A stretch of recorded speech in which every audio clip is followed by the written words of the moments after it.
It's Wednesday morning at about 10. Oh, 5 after. Wow. Okay. I thought I was on time, but I got distracted trying to clean up the work surface here. And as a result, I forgot to push the start button. Yeah, the title of today's show is Things Are Out of Order. Why not? Because at the end of the stream, on Monday, as I was talking about getting things prepared to be painted, spray painted so that they start turning red, and then other colors for the stripes and stuff. I was saying, I was looking at taping things up and, taping this up, which is where the cockpit is. That makes sense. And then there's some little spots here, little holes where, things are going to get attached to the fuselage. But it's like, why is this here? And then I remembered, yeah, there's a hatch. This hatch goes there.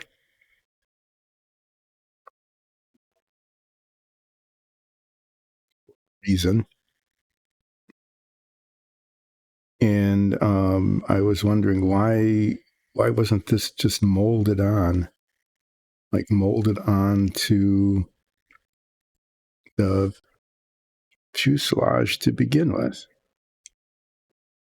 Yeah, why isn't it just there? Because I don't know why not. So this hatch covers the access to reload the machine guns. And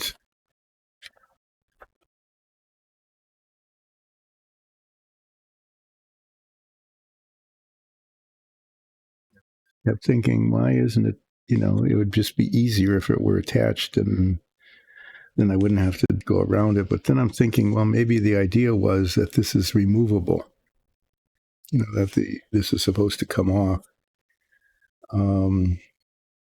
or be able to come off. It looks like it's hinged. Yeah, actually, if you look at it really closely, right up here, there's some embossing that looks like hinges. So the idea is, I'm pretty sure now, it's supposed to sit on there and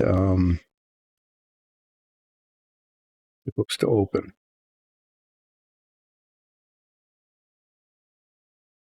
The hinge on the front or the back.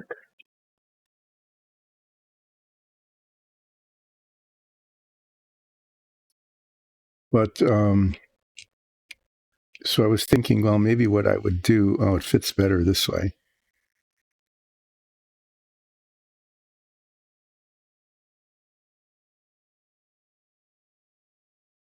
I could just snap that into place like that.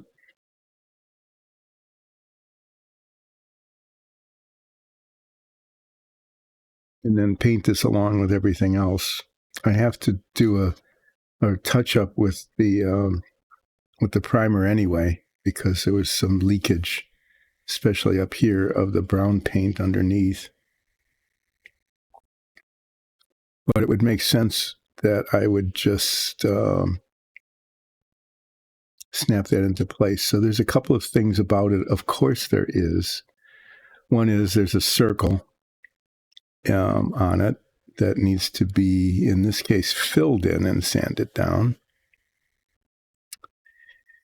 And the question then is this a metal hatch? In which case the inside would be painted metallic, or is it a wooden hatch, in which case the inside would be painted the same color as the inside of the fuselage, which is supposed to be made out of wood. The instructions don't give a clue, though. Usually they do. It says paint the outside red, of course, but it doesn't say anything about the inside. So need to make some sort of conjecture about what kind of material this was made out of. Since it's made separately,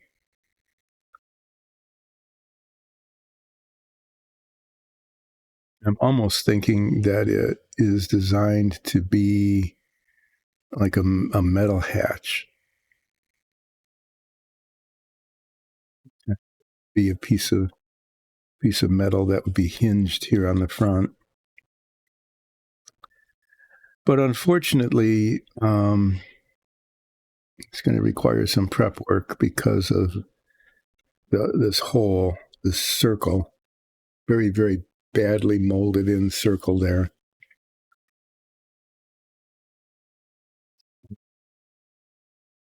That, this thing comes off. You can see the inside. That's why I painted the detail on the inside. So this, I guess I'm just going to end up taping that and painting this separately. I don't see any way around it unless I wanted to delay painting this whole thing forever, because this has to, the filler has to set up and then be sanded before it can be primed.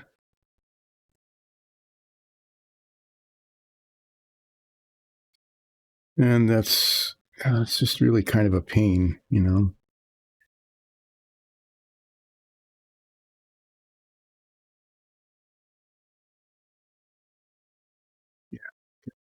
it definitely goes in this way because of the way the ridges are built on this. So I'm just going to get the filler and fill it in now. Oh, I don't have my chat screen up. Not only was I slow in getting started, but then I was unprepared. Okay, there. Fortunately for me, nobody else comes on early. So I'm going to, let's do what needs to be done.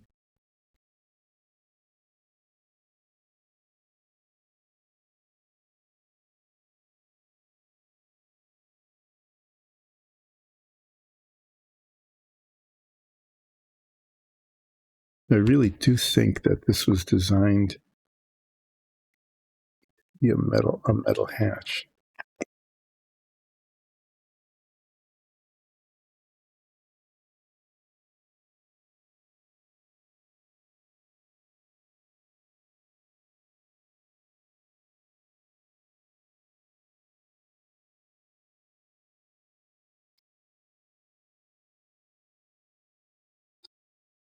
These molding circles about which I unrelentingly complain,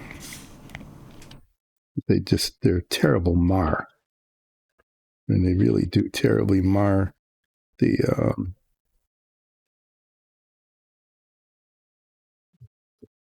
appearance of the model.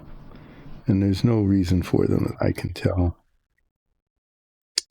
And I've had some success in either sanding them out or filling them and then sanding them down.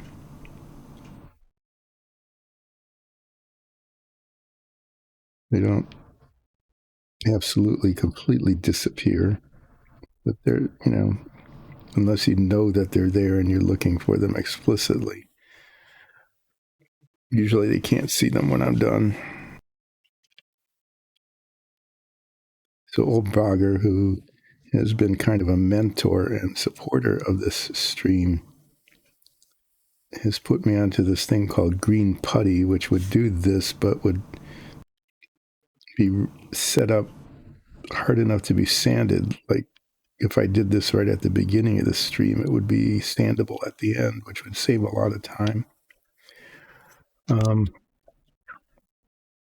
But it was out of stock for a long time, and I need to order it probably like today.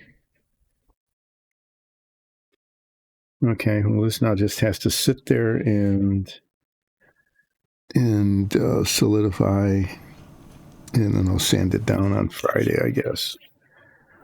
But it might be just as well, because if I were to cement it in or snap it on, I might have the same issue I had here, which is that the paint leaked through the seam. It was a pretty bad leak, actually. And when I paint this red on the outside, it's going to leak through on the inside. Fortunately, touching up the inside it's just brush on. It should be pretty easy. So I'm going to be taping this up and getting it ready for spray painting, I guess, today. And then there's this part. Circles on this too. No, this one looks like it. I guess there's circles, but they're like all symmetric.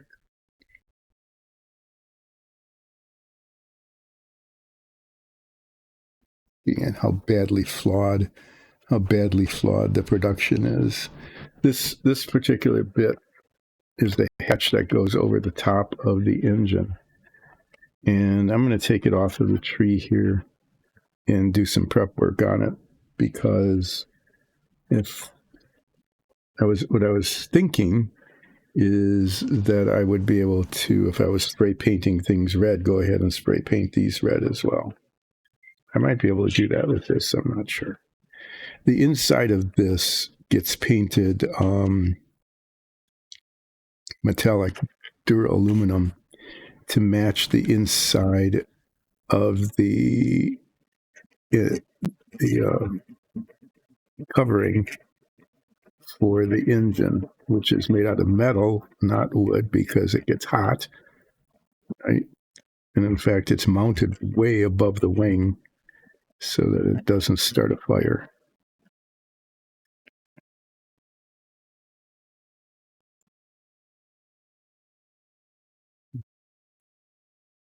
So I should be able to get this prepped well enough for priming.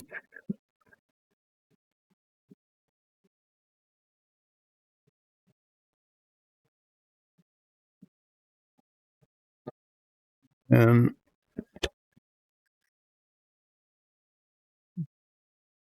nothing left on this. This is trash now.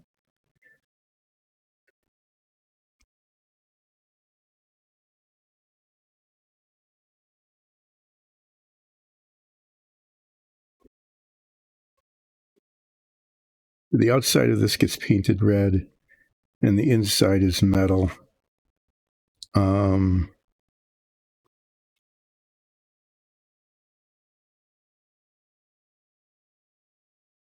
Taping this is going to be a pain.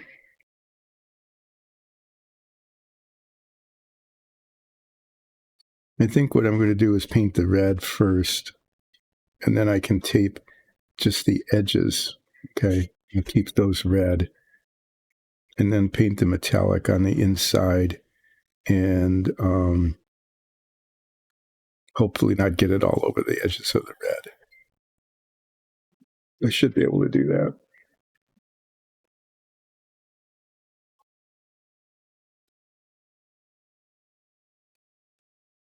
Getting a needle file. Coming up here. So the sprue marks need to be sanded off because they're right. I love the way they did this. They're right in the middle of in the curve here. Okay. So those will show. They'll just be little spots of plastic looking stupid and annoying. So I'm going to file them down so it's close to the surface, and then use some fine grained sandpaper to finish taking them off and polishing the surface.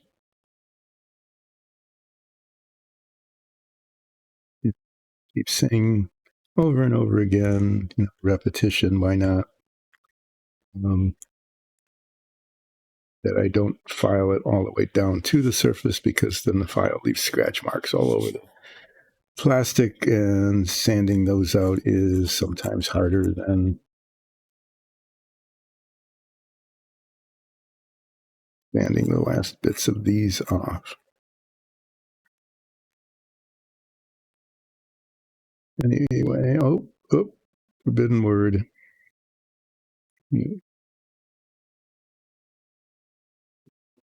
His resolution is to not keep saying that word I just said.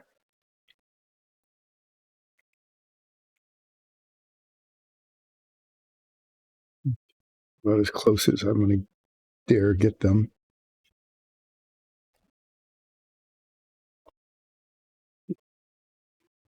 this stuff, isn't it?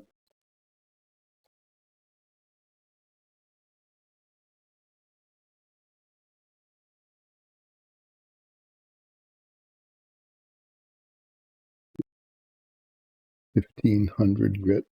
Looks like I'm going to have to get some more. I have kind of run through the little bits that I've got.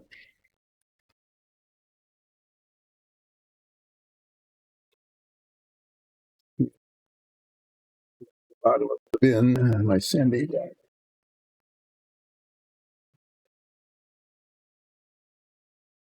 Yeah.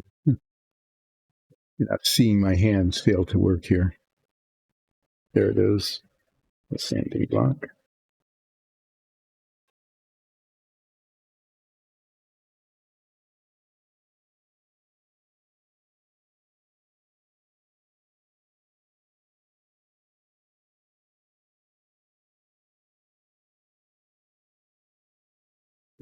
Go away. If you're doing this, you know, if you're modeling and you're doing it in an amateur model like I am, skill level 1.6 or whatever, what you'll see is when you've got that protuberance up there and you're sanding it with very fine sandpaper so you don't leave scratch marks that have to be polished out forever. You can tell if it's gone by checking to see if there's still discontinuities. Like you can see, I've been sanding away on either side of it, and it's dull. And then there's a spot there that's kind of white where the raised surface is that's getting sanded, but around it, it's still that red, which means I haven't sanded down to that level. So when this whole thing is a uniform color, then you know that it's gone, and that the other way you can tell is just running a fingernail over it.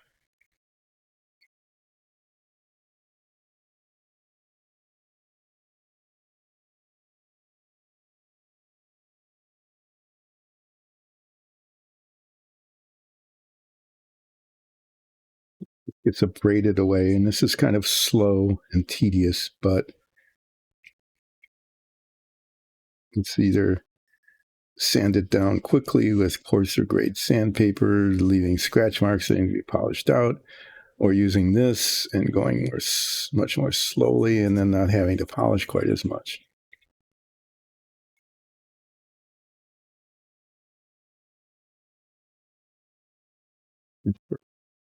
Super duper master modelers who probably have like some sort of rotary polishing thing with super fine grit and all of that. I'm sure this would go much more quickly and be more fun to watch too. But not that, and I don't have those things, so this is how it gets done. As I mentioned very frequently on this stream, this is not designed to be a how-to, not how to make it super duper. I'm a professional model maker, isn't this amazing quality, but to show you how you can do this on a piece of cardboard in your basement with the tools at hand, pretty much. So now you can see it's kind of a uniform color now, so that means that it's, and I can't feel it with my fingernail anymore, so it's gone. Instead of having a blob there from the screw, I've got a nice smooth surface that looks like it's supposed to be one piece of metal.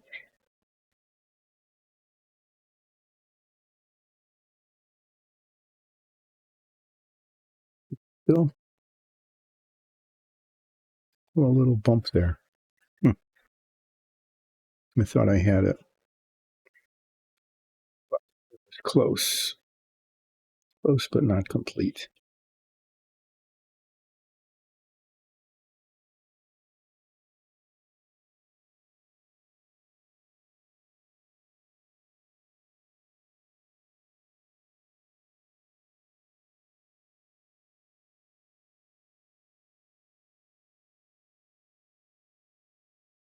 using this is a really has served me well for years and years actually.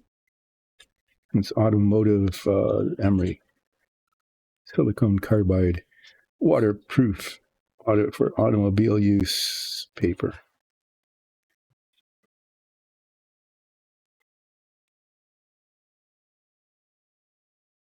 Look at that.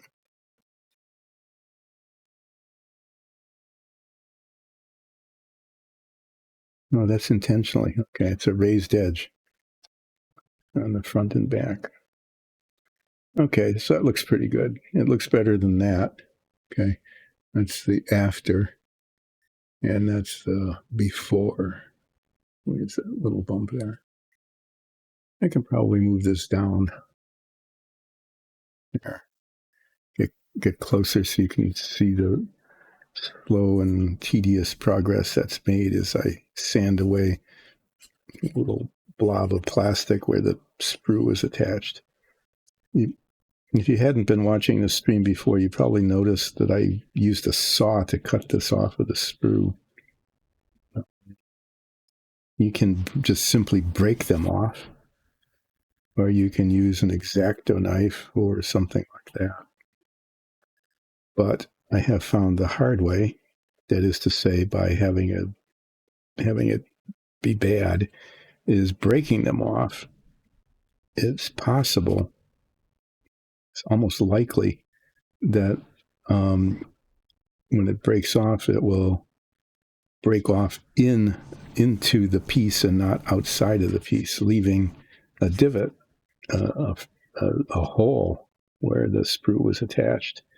And then if you want your model to look good, you have to fill that hole and then sand down the filler and hope that you can get a nice, smooth, even surface.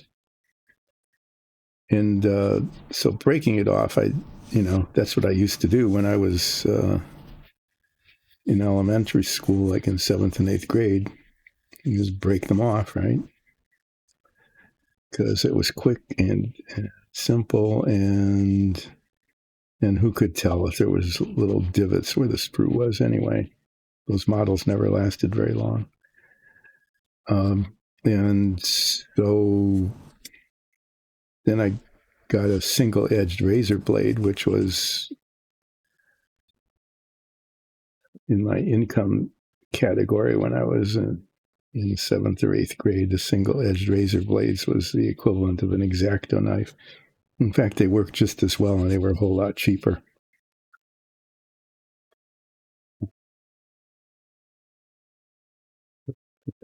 Yeah, but still, the plastic is hard, and it was just as likely to snap as cut. And even as I was like building the submarine and things, I was still using the X-Acto knife. But then I found these little saws, and they're a significant expense. If you're just going to build one model or something, I'm not sure it would be worth it. But because I was planning to build more models than I'm actually finishing, because hi, Aman. And how did the session go? Session 2. Tell me about your character development, but also, did you recover from your previous battle? How is the character development coming with your other players? Oh, okay. The one who had been had captured.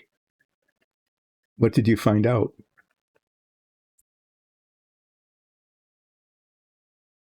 For some reason, this just isn't finishing up.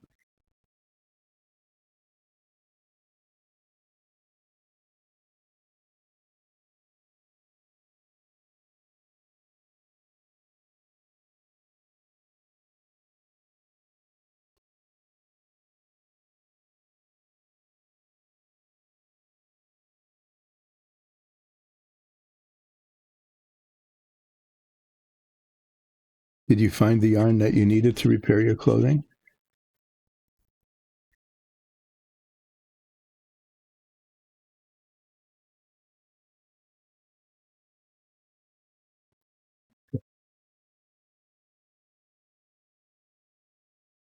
So in your first session, did you actually defeat her captor, or did her captor like escape in the end, like to to fight another day?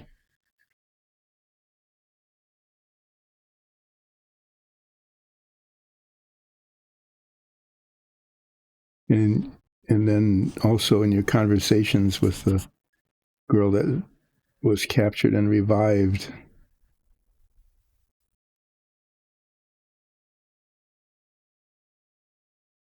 That's right.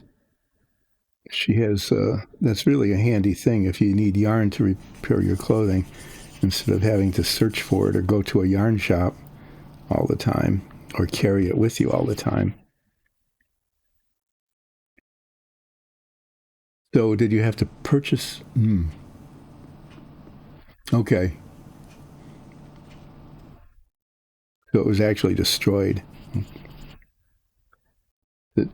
Do you think that that's the end of it? That one, or that in talking with this girl, that you're going to get yet find out that there's something even deeper behind it all?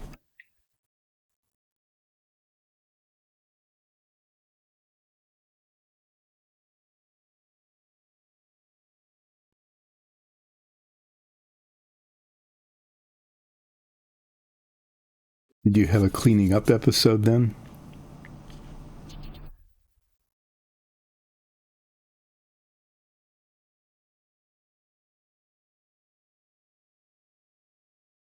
Saying that their base was a mess.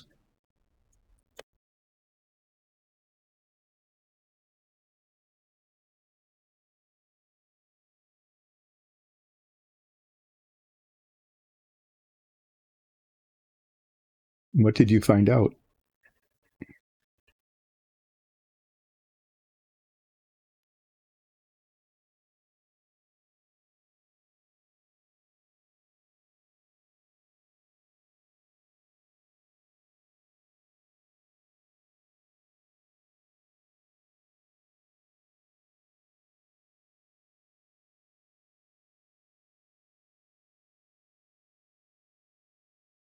Oh no, your DM is mean because you hadn't even healed up from your last encounter. So what happened in the ambush?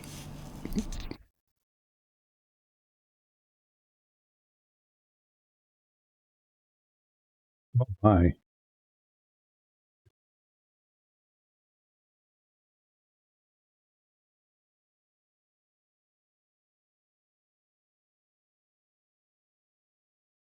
Do you have any idea? Okay,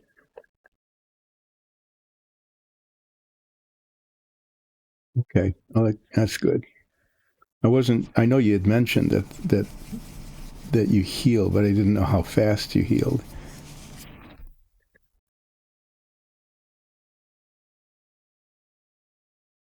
But at least you were at full health for this. So what did these frog-like monsters? Were they a certain specific kind of creature, or were they created some sort of creations? Or don't you really know that yet?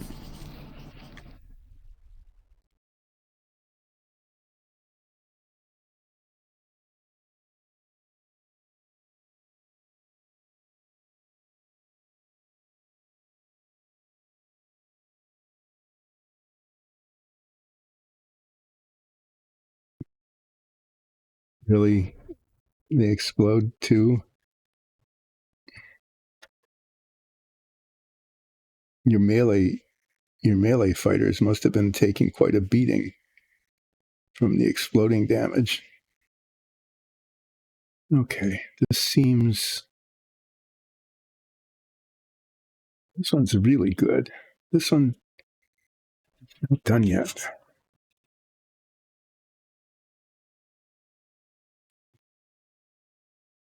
Uh-huh. That's one way to find out if things explode, is they explode in your face like that.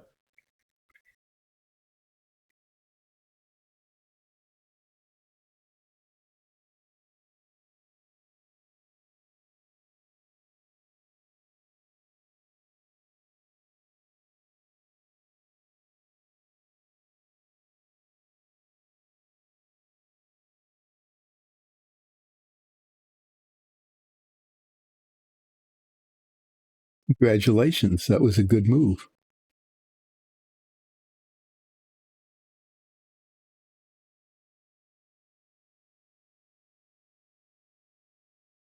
Do you have to do a saving throw to protect yourself from damage, or were they far enough away?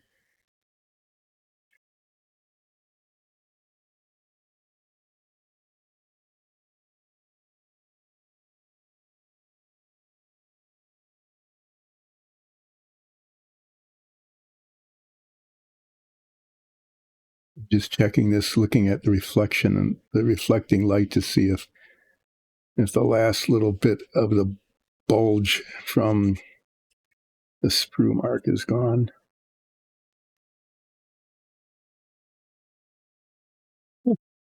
Oh, there's poison gas too. Did the poison gas released from the explosion, or was that something else?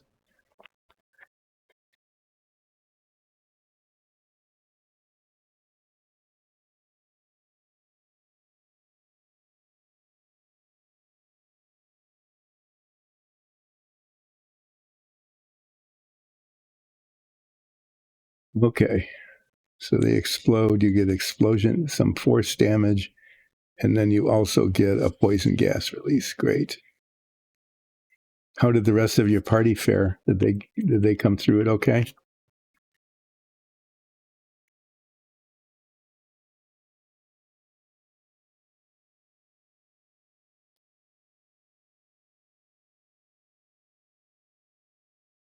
If you knew there was something there, you won't know it anymore. All right. Oh yeah, there's more sanding to do.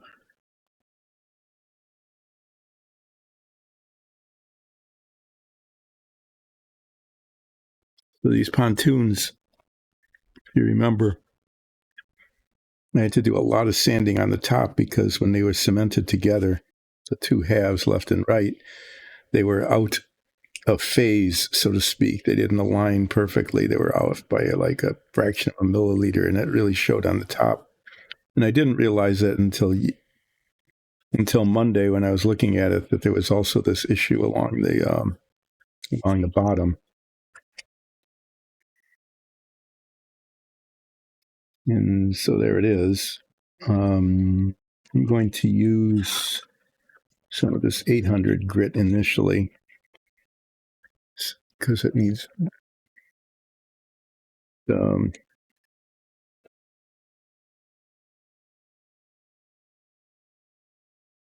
the bottoms of these are painted the same color as the inside of this. So it's not quite, I mean, if there's a little bit of roughness on the surface texture, it's okay.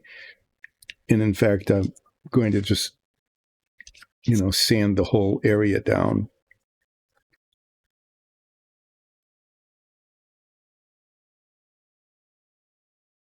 to have the same texture.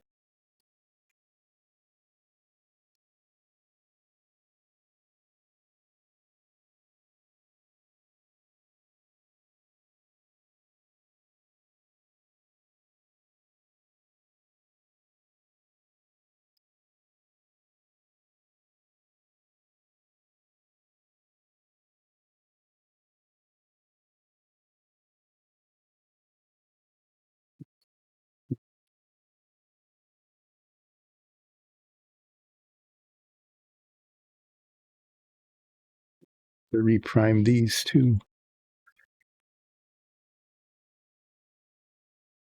This filler essentially was designed to get rid of the little ridge that was visible.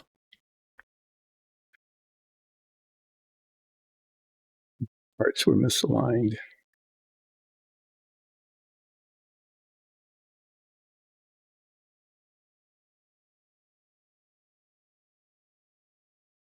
As I'm doing this, I'm remembering that my plan is to paint the desert tan and then mask it and hope that the masking is effective.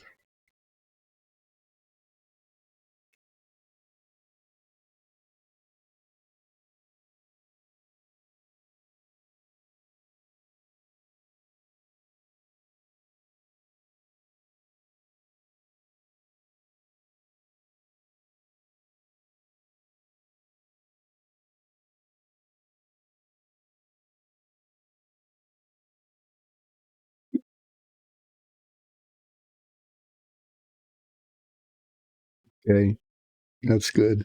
That's right. Using phones, I forgot for a second there that this is set in current timelines, so that yeah, of course they would have phones, and everybody uses those to light things up now because they have built-in flashlights, which are actually pretty powerful. Just one little LED is pretty impressive lighting.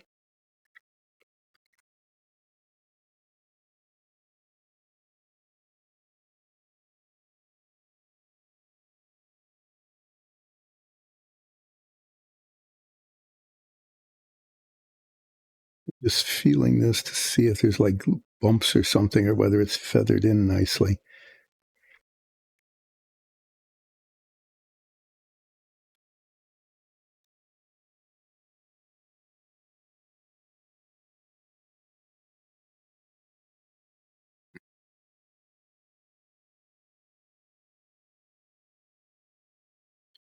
It, yeah, and just carrying a normal flashlight or a phone around would be. So I think that's a pretty clever alternative. I like that. That the eyes light up. Yeah. Did the rest of your party think that that was pretty cool too?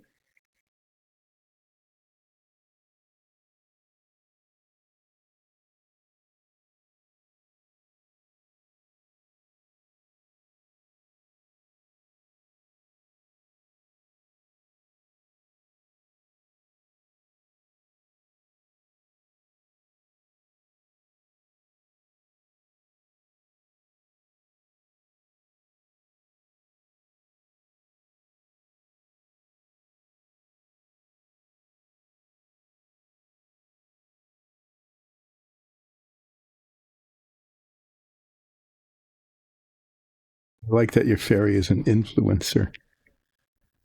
Of course, a fairy would be an influencer, right?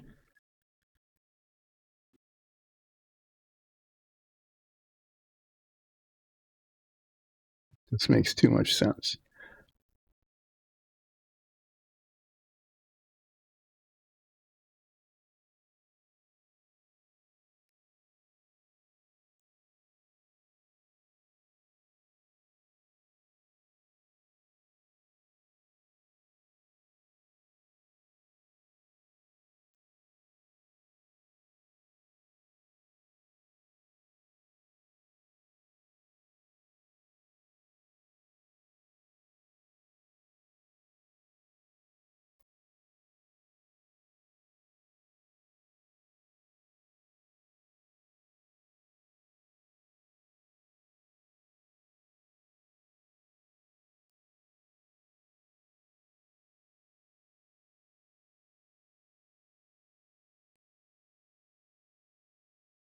I'm, I'm paying attention. I have to pay attention to what I'm doing here for a second, and I'll be right up to look at the chat screen again.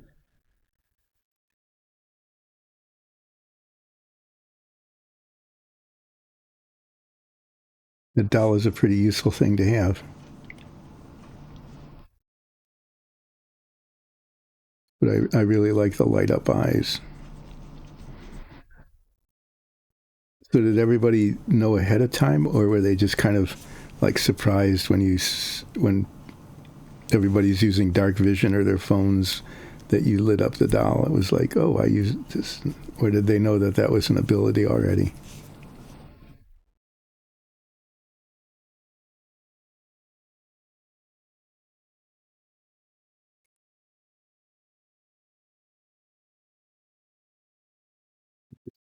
Feeling for rough spots here.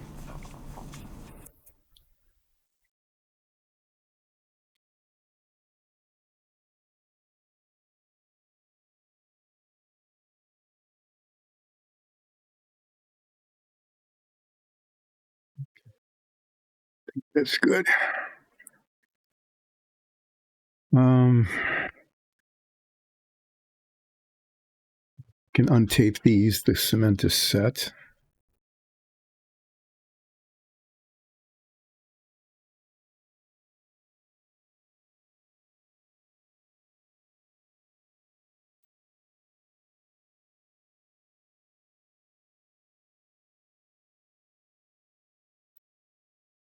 Can I ask how is your group coming together? Are they playing well together?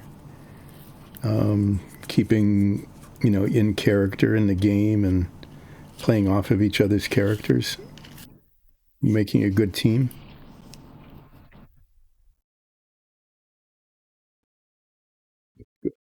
Well, you're friends before, so you've played together before, right? Just not with these characters.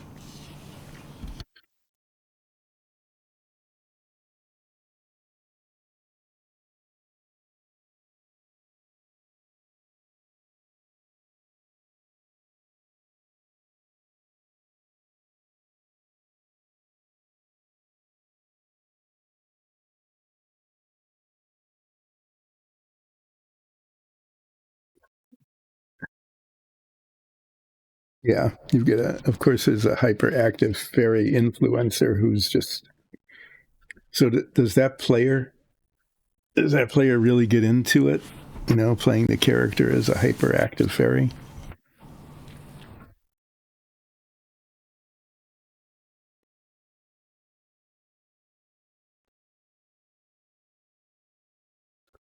I am trying to remember what I'm doing. Um, right, getting things ready to be painted. This is ready to be painted, and I figured out that I could paint it. I could put this clip on right there on the spot that isn't going to show there.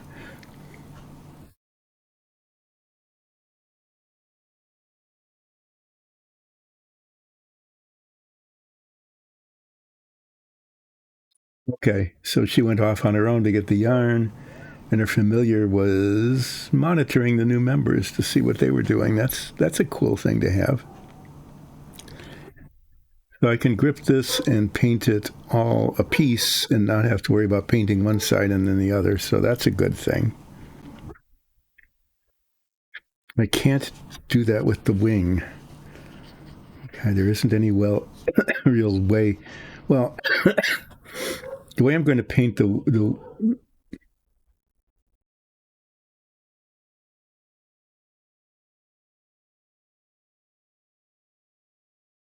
um, they're not. It's a good thing that you're asking that. These alligator clips, if you're careful with them, you can see that it didn't even mar the paint.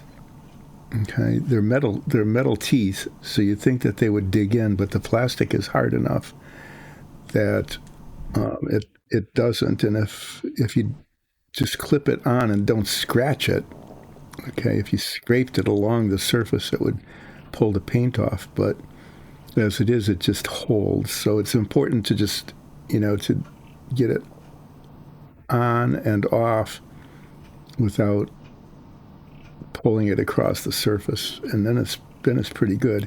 If you were working with something softer, it does grip kind of hard. So anything like modeling putty or whatever, it would do that. Um, the clothespins that I use are made out of wood, and so that's not a worry. In fact, as I'm looking at this, the way I'm going to be painting the wing, because of the stripes on the ends, is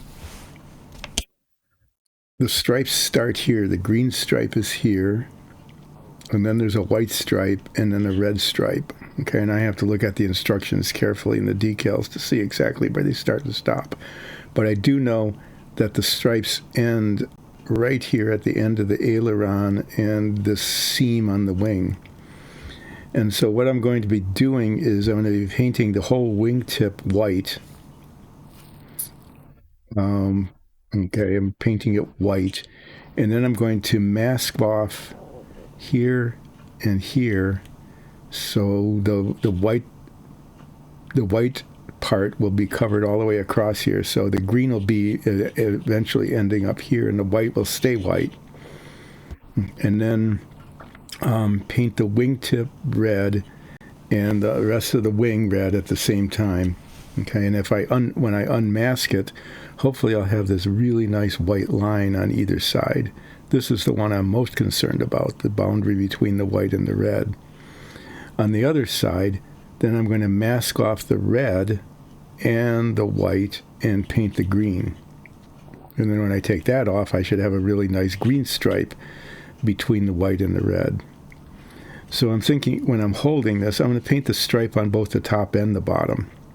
The decal is only on the top, but I think the model would look better, and it will actually be easier for me to paint the whole on both sides than to try to just have this really nice clean edge, especially on the leading edge of the wing. You know, how having a nice clean edge, you know, between the top and the bottom would be next to impossible. So I'm not going to try. So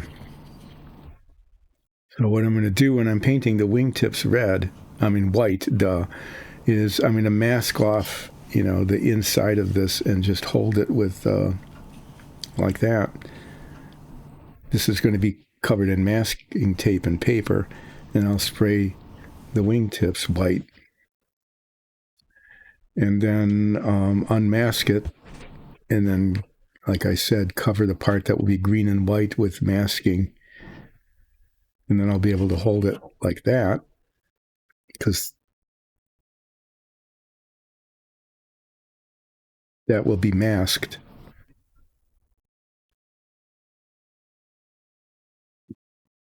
That's the intent anyway, to hold it like that. I might have to use alligator clips, I'm not sure. Or I'll just have to hold it in both places. And then paint the green.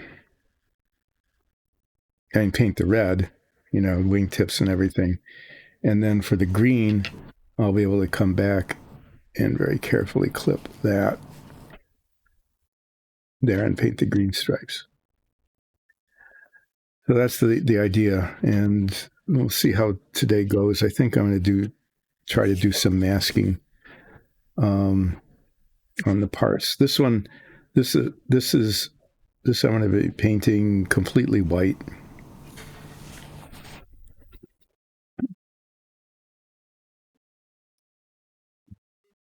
Actually, and then I'm going to mask off the part that'll stay white and paint the rest red.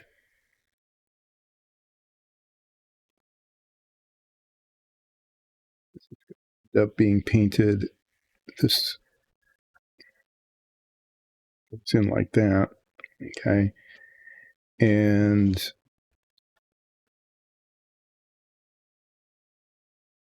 this is the way this goes.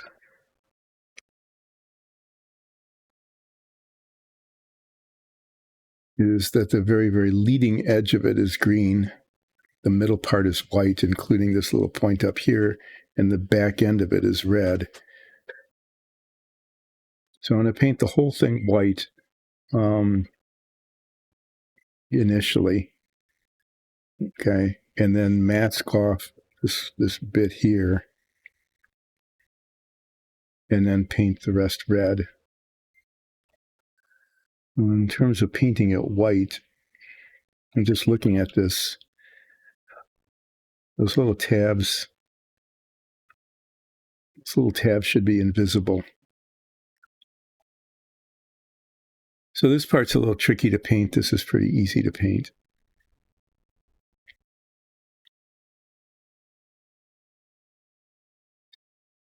And actually this whole thing will get painted white as well. I'm just going to paint both of these white completely, and then mask off the white parts when I paint the red, and then paint the green last.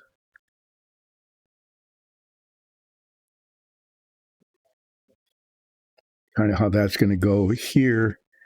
Here, I'm going to be painting that desert yellow color, and trying to get a really, really nice line along here. Okay. And then very, very carefully masking that edge so that it stays that color.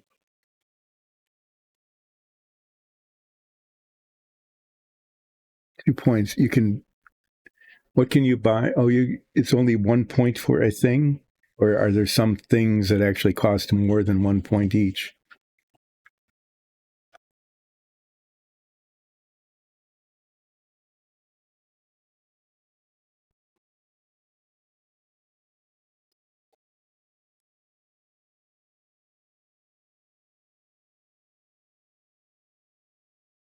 Okay, so you can buy 2 1 point things.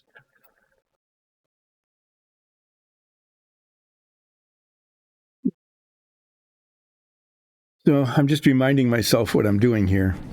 I'm going to be doing a little bit of priming touch up. And while I do that, I will prime this piece as well, the engine cowling. I'd like to prime this piece, but unless this sets up by the end of the stream today, I won't be able to. These get painted white in anticipation of striping. Okay. And I will just be over painting red over the white. I hope that works okay. This whole thing is painted red, so I need to tape the whole inside.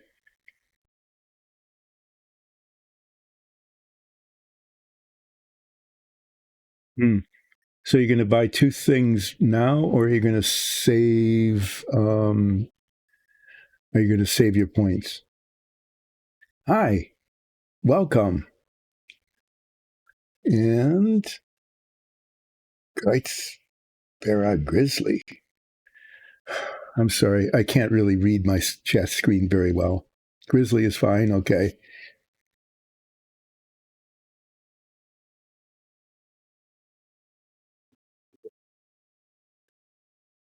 Very good at reading anything anyway. So if you haven't been following along, I have no vision. I can't see close up with my glasses, so I have to take my glasses off. And when I take my glasses off, I can't see far away. And I actually have a large screen.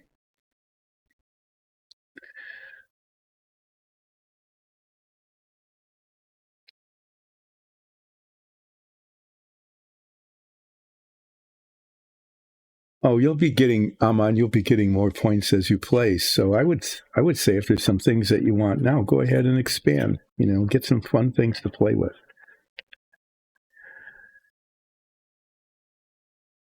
And since Grizzly has mentioned it, that's what Dyson Dungeons is all about.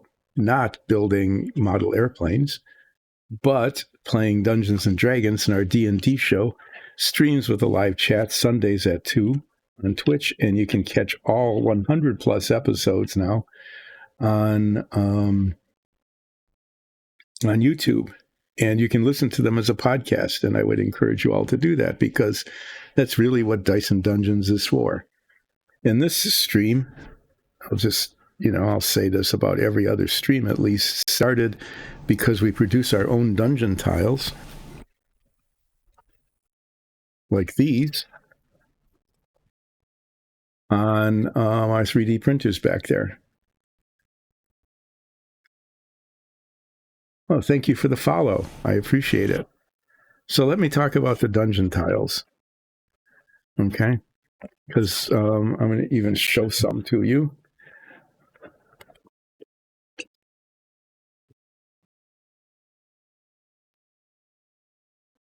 You paint your battle maps by hand? That is pretty impressive. So you just, wow, create a whole big battle map with the grid and everything, and you paint them in. And then you hand paint the walls and things on that as well. That's pretty cool. We started playing with dungeon tiles kind of early on, not at the very beginning though. We had just a battle map, and then we had like scatter stuff, like little tents and things like that. Yeah, can you send why don't you send like a Discord link or something? That would be cool. our DM got the bright idea that it would be fun to, use these dungeon tile things, because you can buy some commercially, but we wanted something different. And she's made continuous improvements in these things. But this stream started because after they were printed, they come out looking like this. We ended up painting them. And she had the brilliant idea, for some reason, that if we're going to be painting them, why don't we stream the painting? And so we ended up with tiles that look like this. Okay, they get primed and then base coated and then washed and then detailed. And some of them even have like sigils embossed on them, which is cool. But some of the best feature of the dungeon tiles is that underneath there are ball magnets in the corners, and so they stick to each other like that.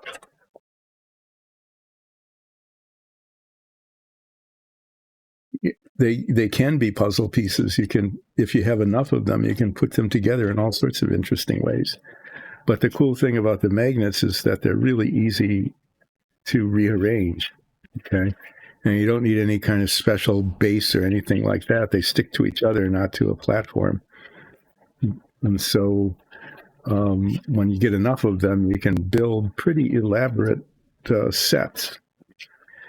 And because we put on a show, the Discord, if you look at the stream, I don't know if you're watching it, under there, all the social media things show up there. And one of those is our Discord. There it is our Discord channel. And there's another way to find it, but I have absolutely no social media skills. I mean, not even Discord social media skills. And so I can't help you more than to say that all of the contact information shows up there. So this stream started because we painted our own dungeon tiles, including these cool things like a fire mage, okay, with a cauldron and a flame and stuff like that. And we have, working doors and stuff, things like that.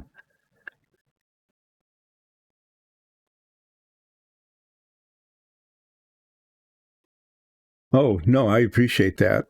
The only reason we have tiles and minis and 3D props that are painted is because, actually, because of this stream. I am so terribly retired that I've been told, well, all you have is time. There's nothing else that you've got other than time. So why don't you paint the tiles, but why don't you do a stream while you're doing it? And so I have. And then we produce our own little minifigs, like this guy, the halfling warrior or the elf archer or the gnome cleric. And then I get to paint them on the stream, and then we use them in our show. This set of 4, which you can sort of barely see here, are actually a set of NPCs in our campaign, and they're going to appear in our show sometime fairly soon.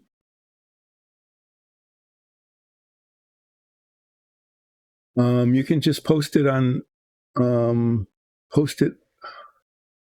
hi. Where there's all sorts of different channels there. I think there's one that's just called chat, maybe. I don't have it in front of me, and I don't have any sense of memory anymore.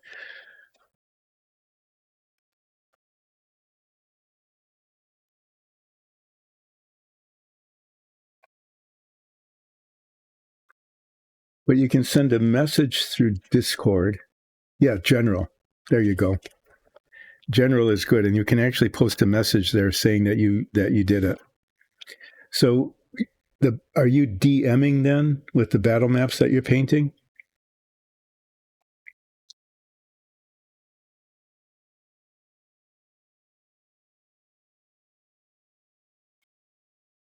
Or do you do battle maps for other people as well?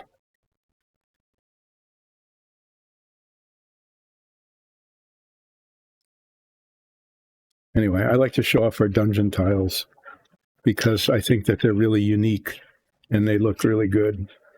They even look good unpainted. Okay.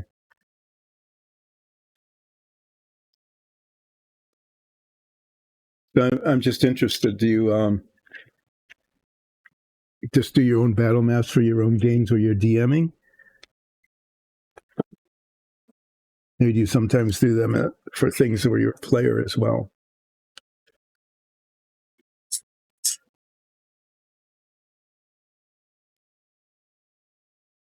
Um, well, I somehow need to cover up all these openings on the inside.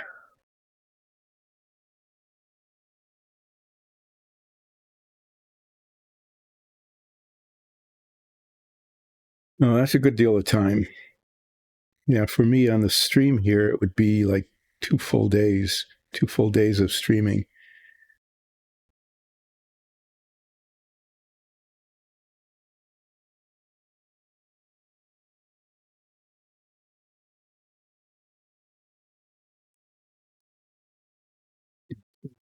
Okay. Yep. Hopefully this tape.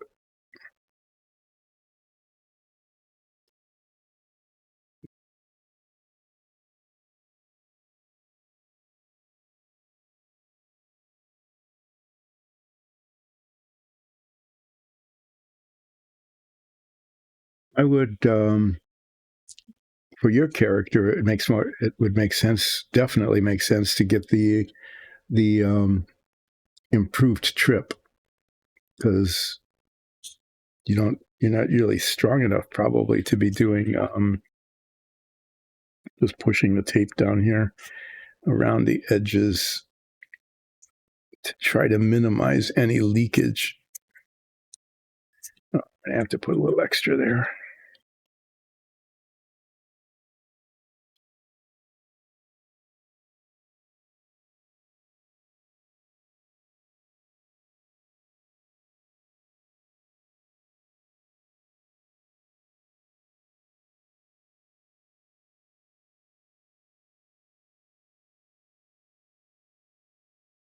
How many games are you running, Grizzly?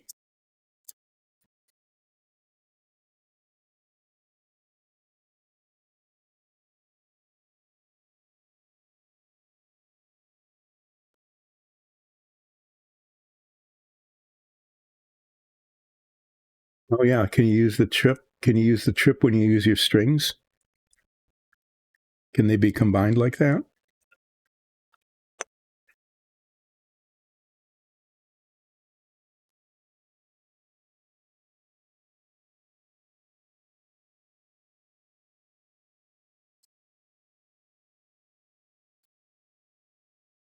If you've got you must be running quite a few games, Grizzly.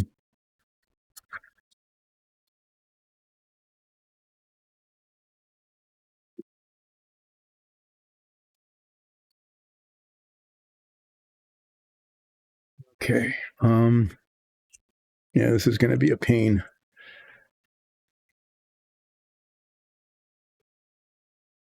Three. Nice. So you've got a battle map for each one. Oh, multiple battle maps for each one because during the campaign, you, of course, are going to different places. So I had the brilliant idea in looking at this model, since machine guns shoot through these apertures here, that there should be openings, right, to shoot through. So I carefully drilled holes. I was actually pleasantly surprised that I was able to drill these without making a mess. I drilled holes here, so that the model looked appropriate. Otherwise, it was just blank. But now I need to get tape on those holes so that the red spray paint doesn't come through.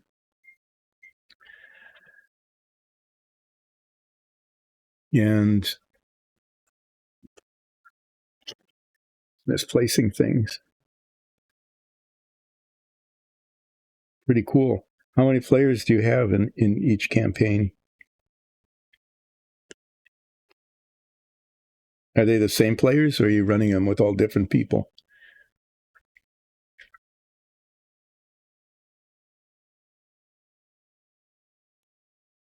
Okay. So what I'm trying to do here, and usually it fails, is I'm trying to take this little piece of tape on this tweezers and use that to cover up the inside of these holes. And the reason I say it almost always fails is that the tape sticks to the tweezers, not to the surface on to which I'm trying to apply it.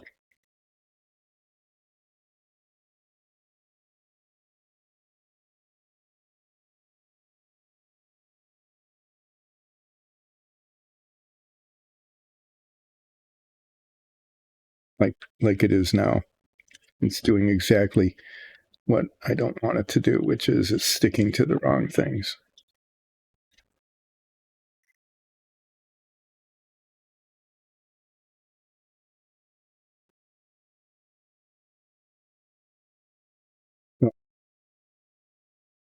The Aman, I think, it just really makes sense if you can use your improved trip in combination with your strings, that would be a good investment early in the game. And then you said you're going to save one point up for future use.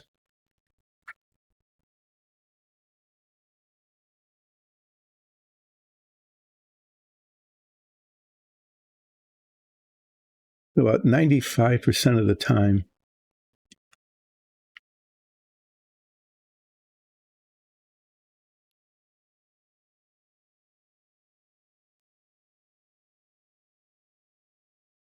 Well, if you buy one ability now, it'll only be another session or so before you're able to buy that next one. Well, I hope this works. I've had, I think, like I said, about 90% success rates, sometimes surprisingly. Hmm.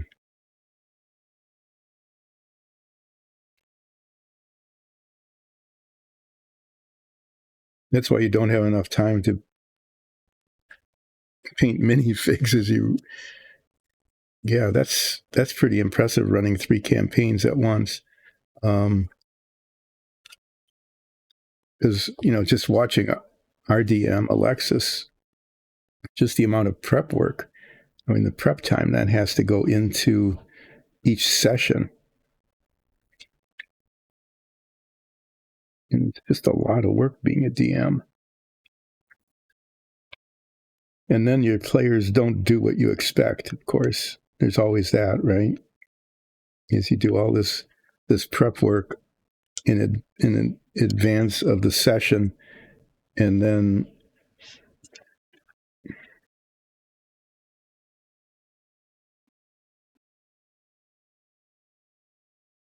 yeah, you can always. That's actually better. I think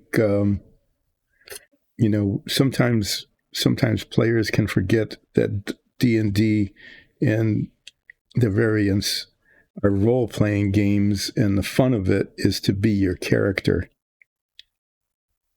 And that sometimes, in fact, just paying too much attention to the rules can get in the way. But you can always look them up, right? I think Amon is finding that with the game they're playing, is that being your characters is the most fun part of playing. And you can always look up the rules, if you have access to the rule book or if it's online, and you can get it that way.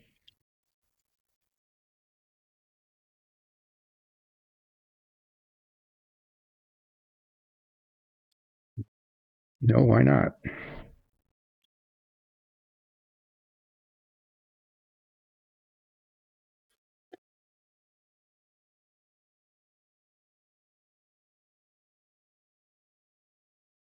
Yeah, sorry about that.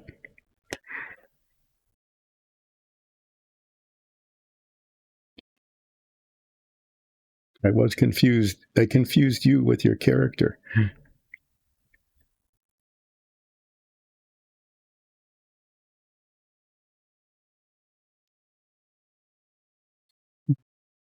There, that's what I need.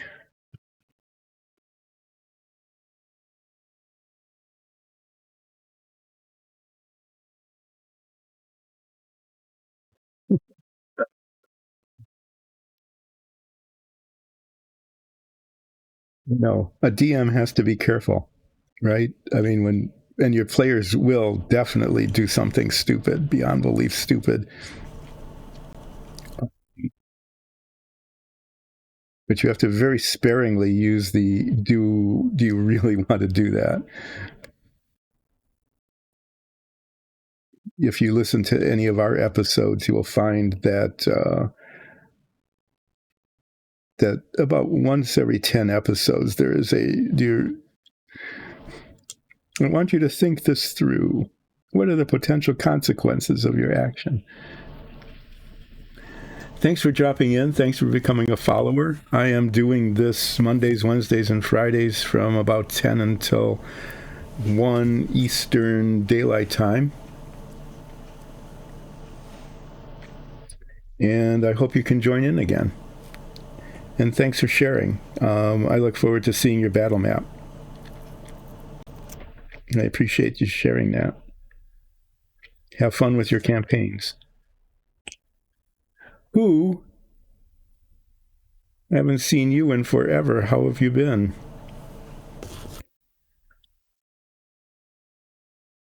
Because everybody's away all the time. No, I haven't done a flip. I only do a flip if somebody asks, and so far you're the only one who ever asks. So after I put this little bit of tape on, oh, I know, I disappear. So, and I'll be disappearing again in April for almost a month.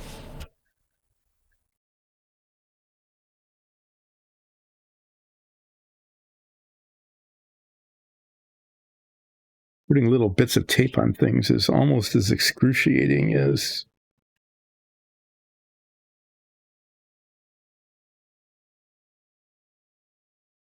standing, especially when they very, very carefully don't end up going where I want them.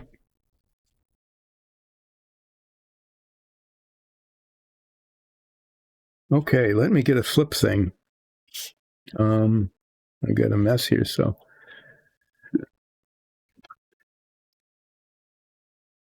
I think I'm going to flip living or not living. That seems to be an appropriate thing, right? So here we go. Yeah. Okay, it's hard to explain. Maybe who can explain, but it was a tradition early on in this stream to ask for a flip. So something like this gets flipped.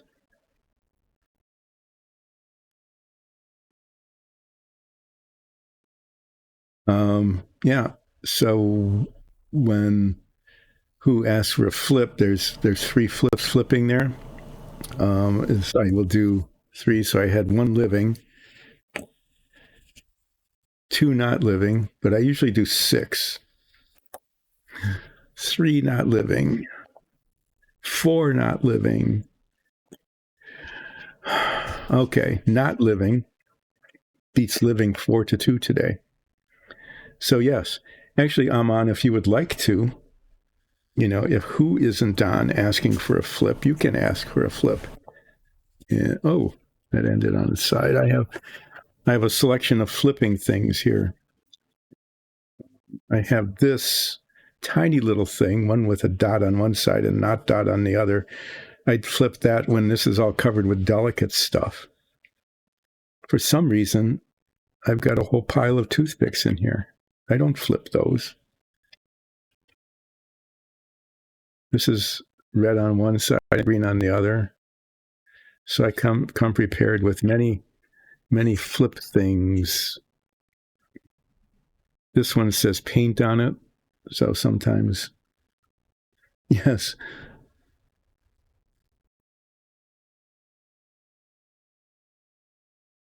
Sear. It's not ears, it's sear. This is the biggest one. I have to be careful when I use this one. So I've got living and not living. I've got sear and not sear. And this one is paint and not paint. And so if I'm trying to decide whether to paint something during the session or not, and somebody asks for a flip, I can flip this one, and this is turning out to be a not paint day so far. And I don't know why that tradition started, and I don't know why it continues, to be honest, but it does. And so there, those were flips. I think that helps to determine how the session is going to go.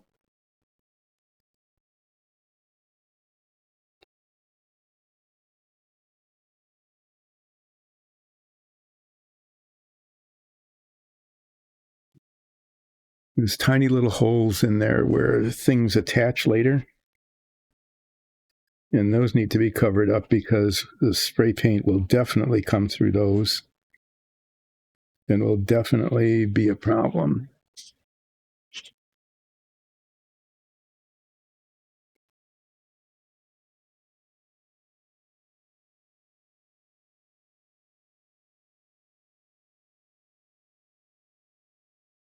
Getting that off will be a challenge.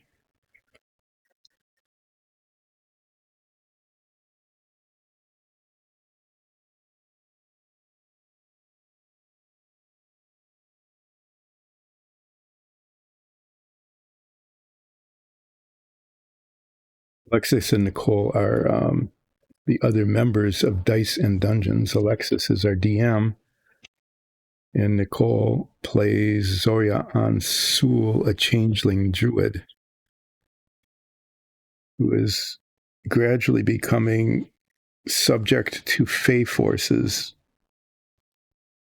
and has moved from being we must not ever kill anybody to some sort of murderous beast. Okay, the hard part, see, the leakage was around this piece here. Is I'm going to try to tape that. See how it goes. I'm afraid there'll be leakage inside along those seams, and I'll have to be doing some pain in the butt, delicate touch-up work without leaving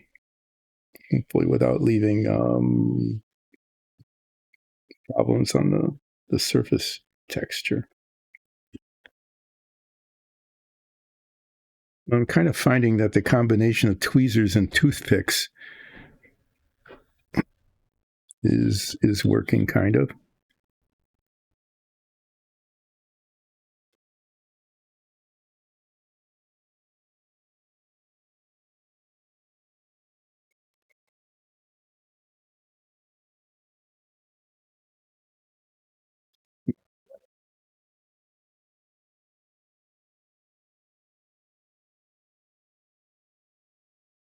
Got it all the way to the edge.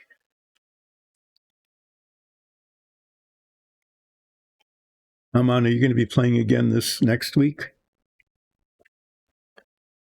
You're going to have a weekly session?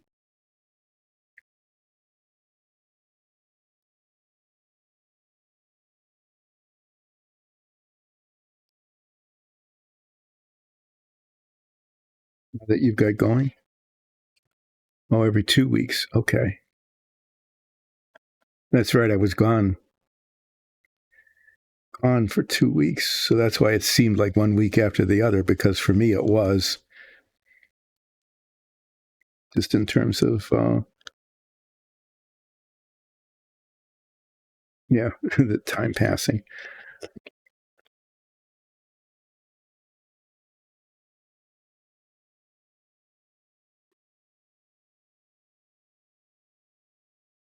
Hi, Buttertough. Thanks for joining in. I appreciate it.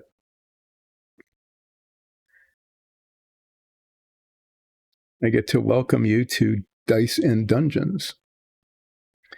And although you are watching me put together a Savoia S.21. This is Porco Rosso's plane. If you are familiar with the Miyazaki animated feature Porco Rosso, this is Porco Rosso's plane.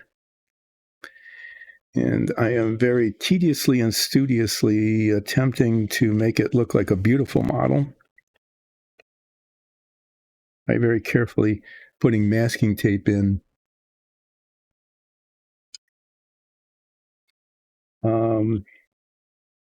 Here, let me show you the box top.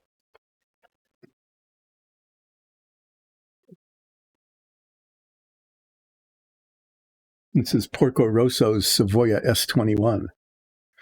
Actually, this model was a gift from Who. So, so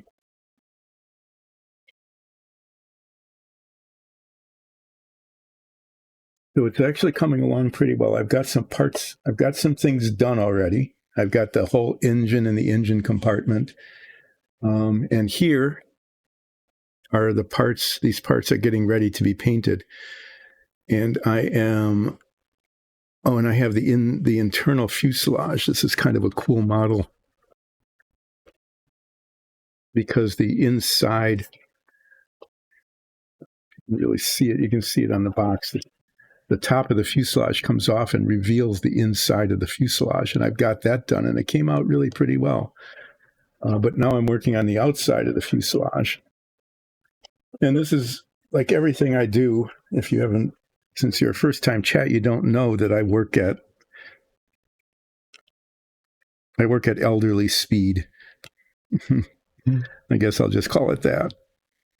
Everything is very slow. So I can usually take a 3-hour stream like this and get a half hour's worth of work done.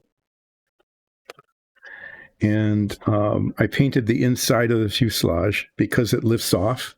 You know, it lifts off. You can see the inside. And painted it. The fuselage is made out of wood. The real thing is made out of wood. And so that's why it's painted this brown color. And these metallic bits are attachment points for the struts that hold the wing on. Okay, so those are metal because they're, you know, they have to hold on to it. And these dark ports up here are the ports for the machine guns because this is a warplane. Porco Rosso and another character in the movie get into a air-to-air battle.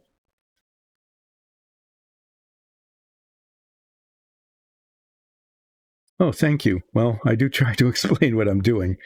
And it's definitely slow and steady. So I've painted the inside of this.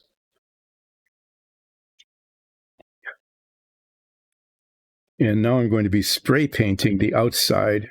The outside of this will be spray painted red. And I don't want the red to get on the inside, so I'm taping up all of the, as much as I can at least, all of the openings. And right here, there's little seams where paint can come through. Actually, you can see this blemish here. When I painted the inside of it, it actually leaked through to the outside. So I'm trying to tape these connection points as much as I can to keep the red paint from seeping through when I spray it on. Some of it will probably get through and I'll have to do some touch up on the inside, but I'm really wanting to keep that to a minimum.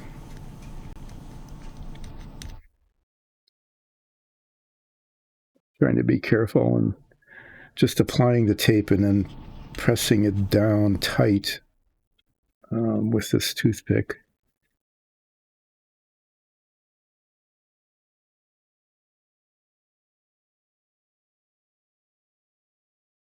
Then I'll be prepping some taping for the painting of the stripes.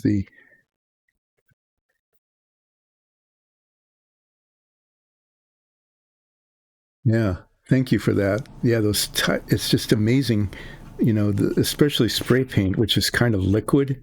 I mean, it's it flows more quickly. It's less viscous than brush on paint, and so it's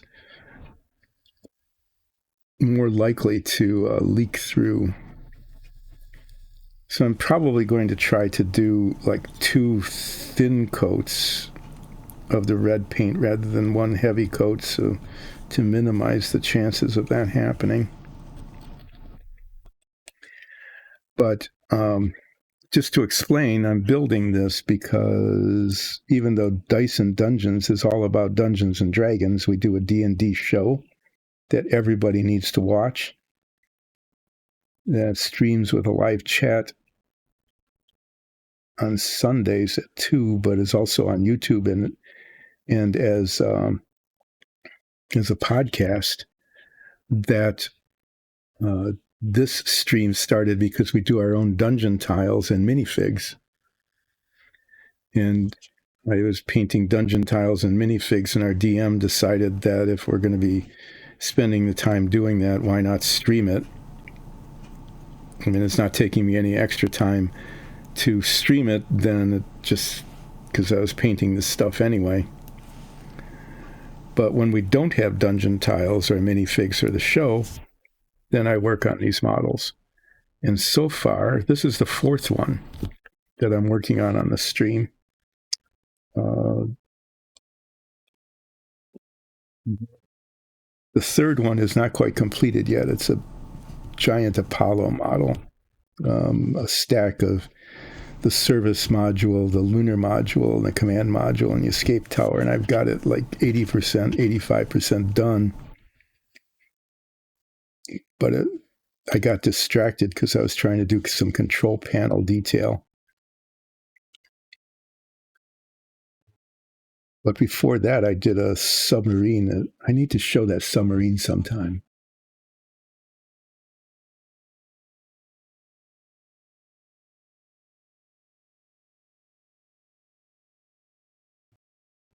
Yeah, a real modelers use airbrushes, and I have to explain on this stream over and over that I can't. I have tried using an airbrush, and it was such a disaster. Paint got everywhere, practically everywhere except where I wanted it. All over my hands, all over around everything. It took me like an hour to clean up, not just cleaning out the airbrush, but cleaning up the paint that had gone everywhere, that I just gave up on it. So now I use spray paint out of cans, which is more expensive, and I can't always get the colors I want, but at least I can do it.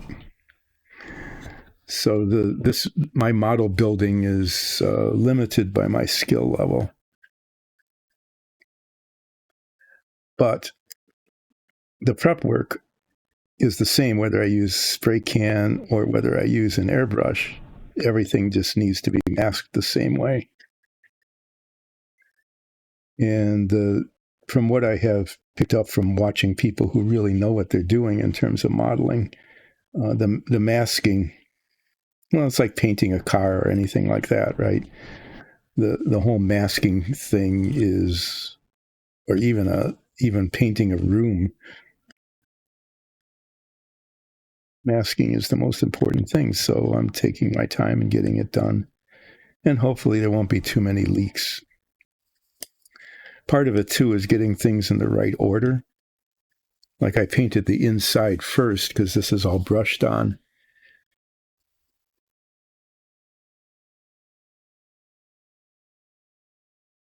Yeah, even brush on paint.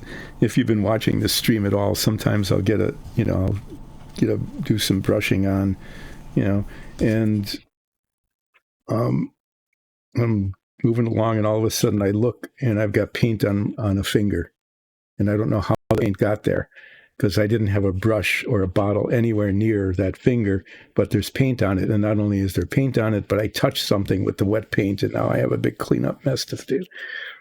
So sometimes this stream can get pretty entertaining because things happen that you know, let's just say that they're not. It's definitely unscripted, and they're not the best example of how to do modeling. So there. Okay. Well, I've almost got the inside taped, and then after I get the inside taped, I have to tape the edges. So it's all around the outside, right? So I'm getting to watch a lot of taping.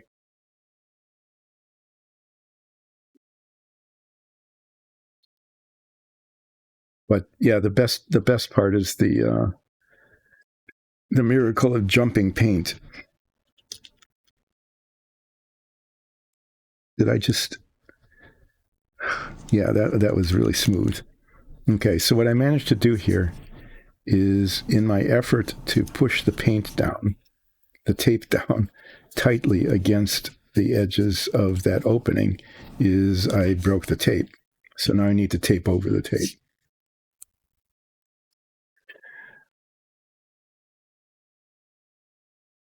So I do get to paint dungeon tiles occasionally, minifigs. In fact, I just finished a set of minifigs about a month ago that will be appearing in our show. And I also got some monsters done that did appear in our show. But these models are a fill-in to keep the stream going, just because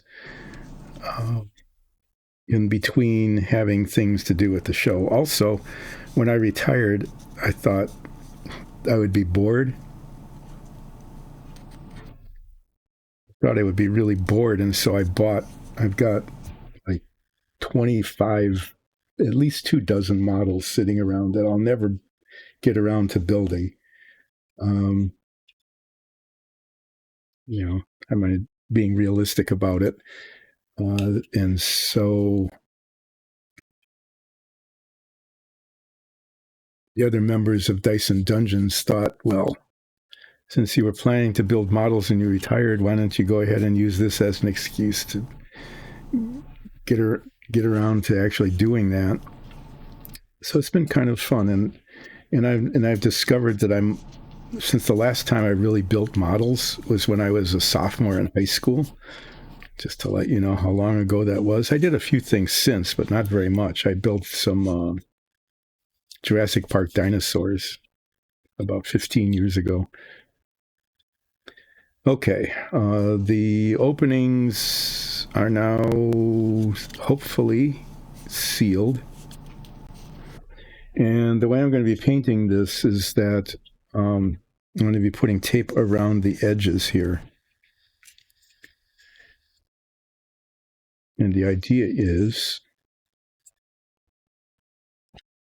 I'm actually going to cut this lengthwise.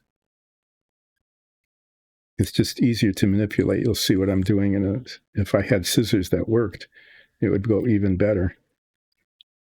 Well, there. That didn't work. I can't cut tape, apparently. What's kind of weird is that these tiny little babies, these are toy scissors that came, I don't know, with something from the kids ages and ages ago. And they like work better than any other scissors I've got here.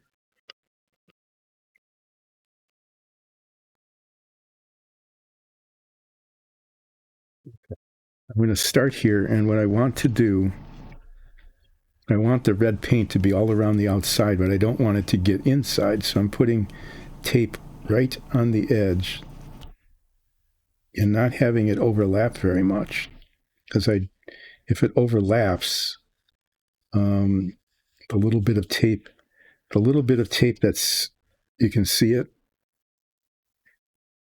right along here, that little bit of tape can fold over and stick to the surface that I want painted. So I have to be careful to make sure it's on there tight, but that it is,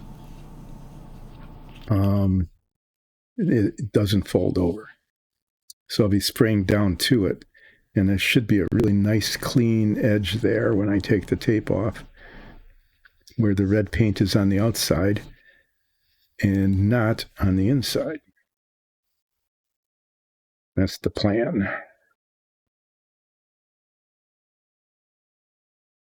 So I'm letting it overlap, and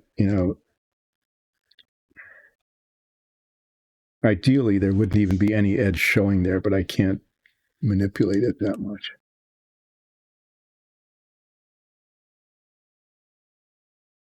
Thank you. I think I actually will. I'll have a little bit of something to drink here.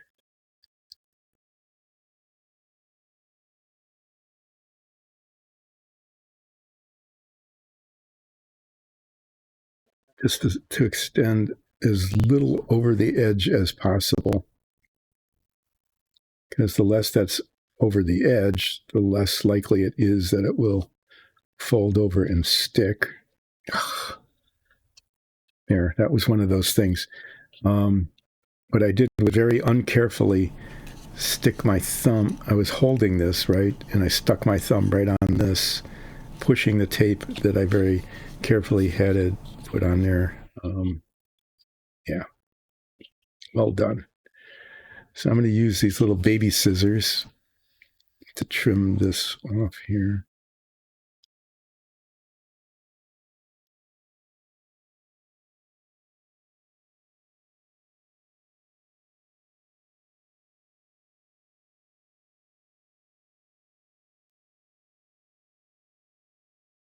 Again, if it's extending, great, and it's not sticking, that's good to know.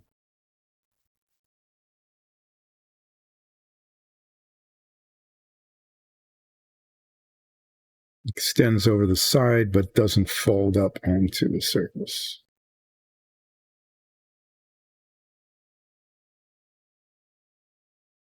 Yes, you can see this masking process just takes forever.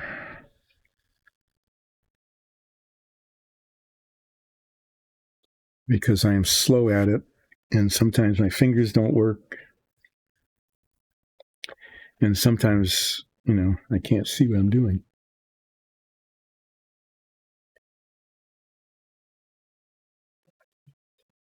Okay, it's not quite noon yet. I'm actually making progress.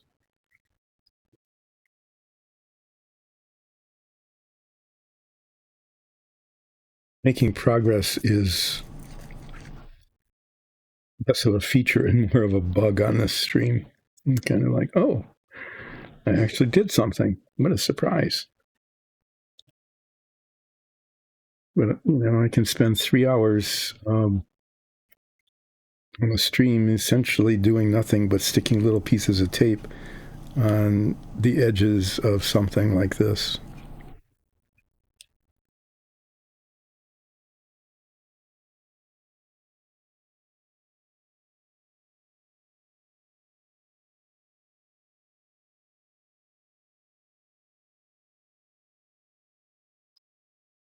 Keep.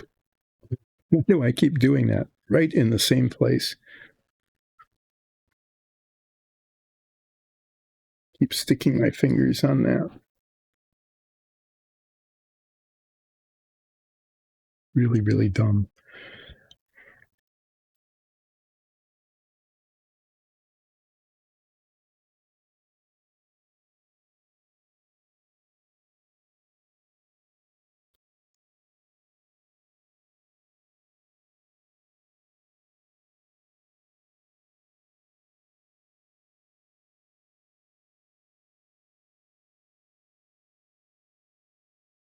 Yeah, I think I've said like 5 times now that I probably should bring the submarine out and show people that I actually did it.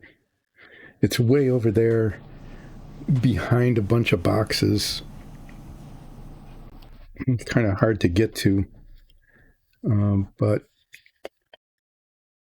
I really do need to show it off. It came off pretty well. It's a really interesting model. I built the original.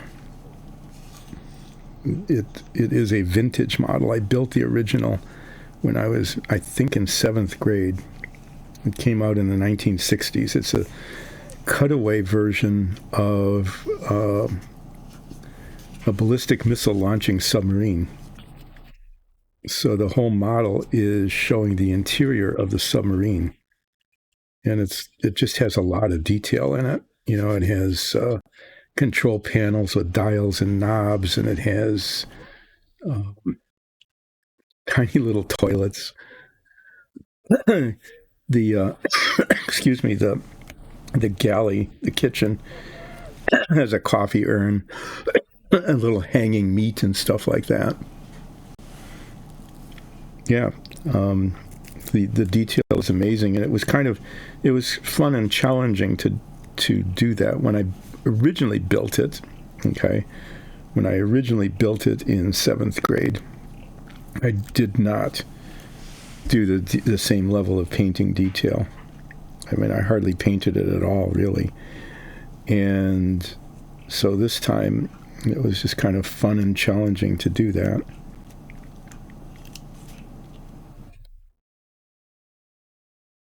This is going to be a difficult spot. This corner here.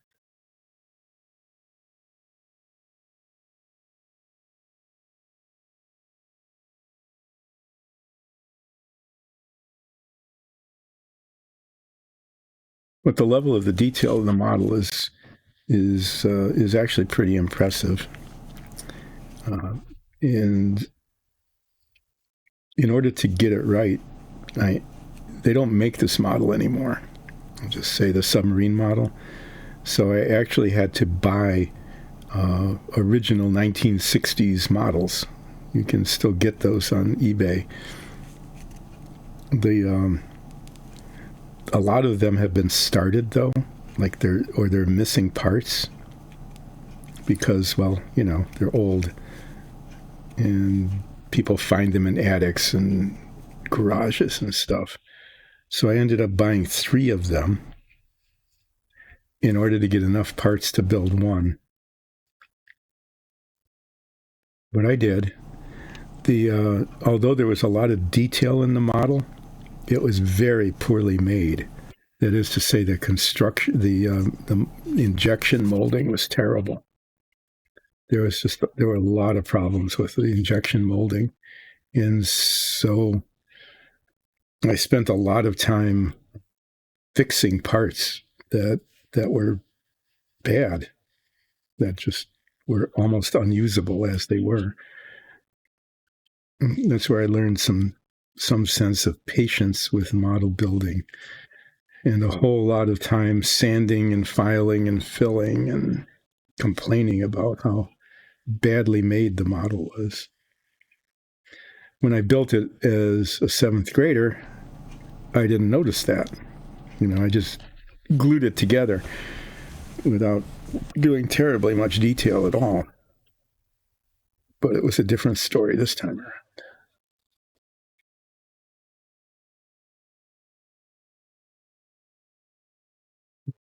Let's see how much leakage I end up getting in the corner here.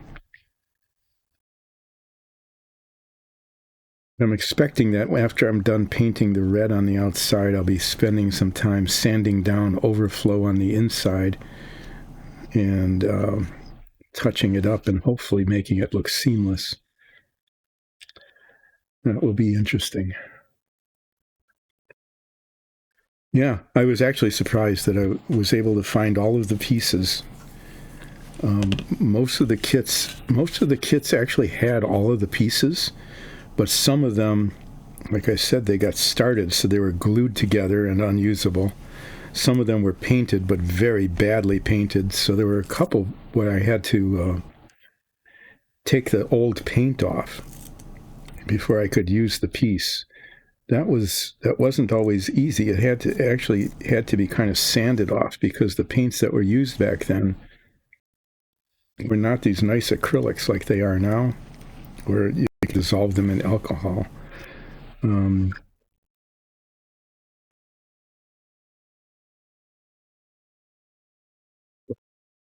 Yeah, able to get all the pieces to work.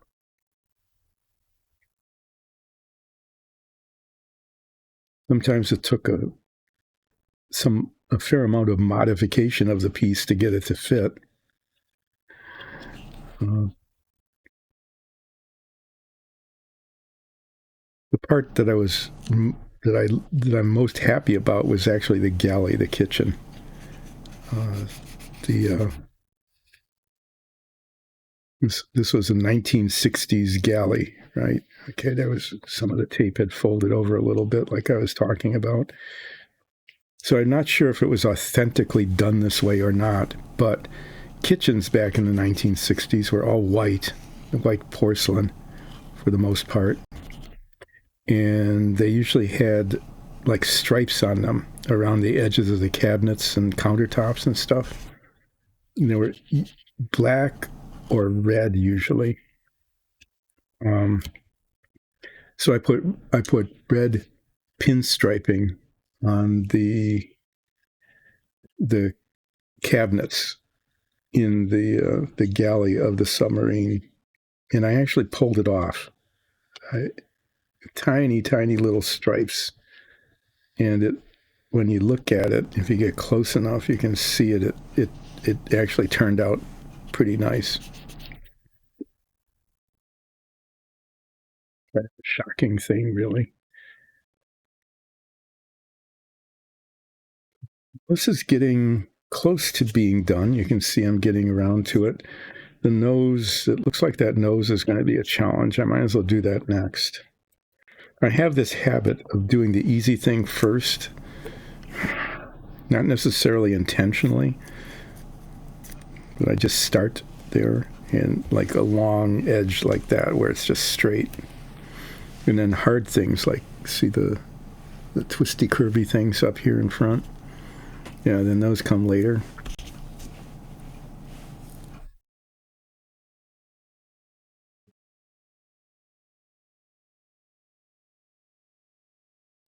Trying to occasionally remember to do the hard parts first.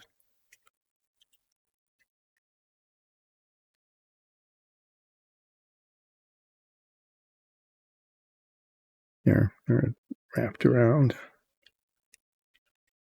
Yeah, I'm trying to remember to do the harder parts first, and then do the easy parts later, because especially as the stream gets on and it gets closer to 1 o'clock, I start getting cold, and I start doing things like doing this, wrapping the tape around and getting it on where I don't want it.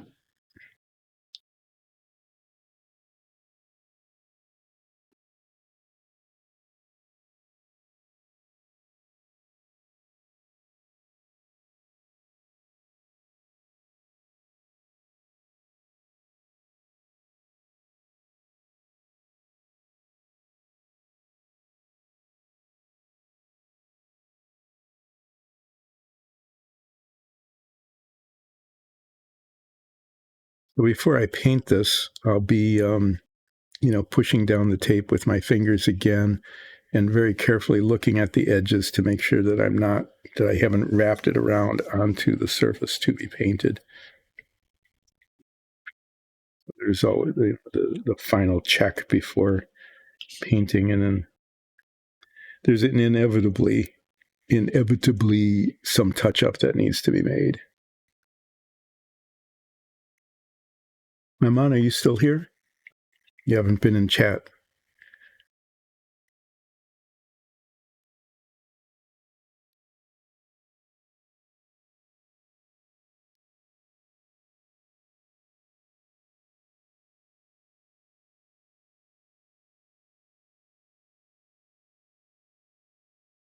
Trying to snip off these little extensions here. The further out it sticks, the more likely it is to get folded over.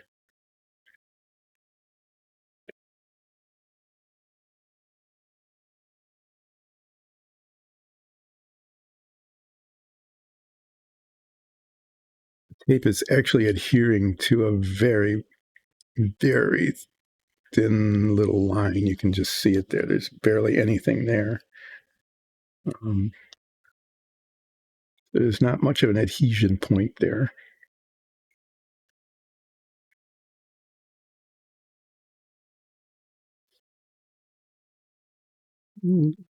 Getting to the final stages here.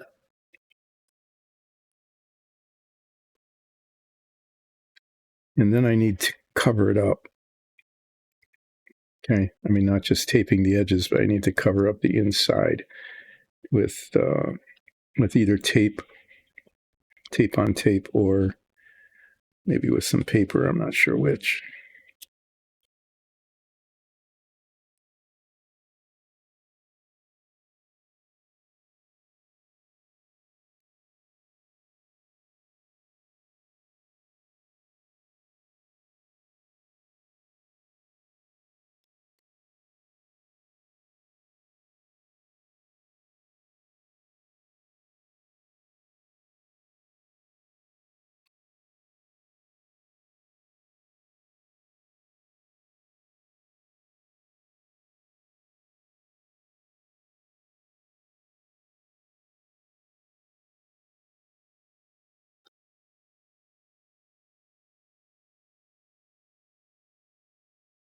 Thank you for that.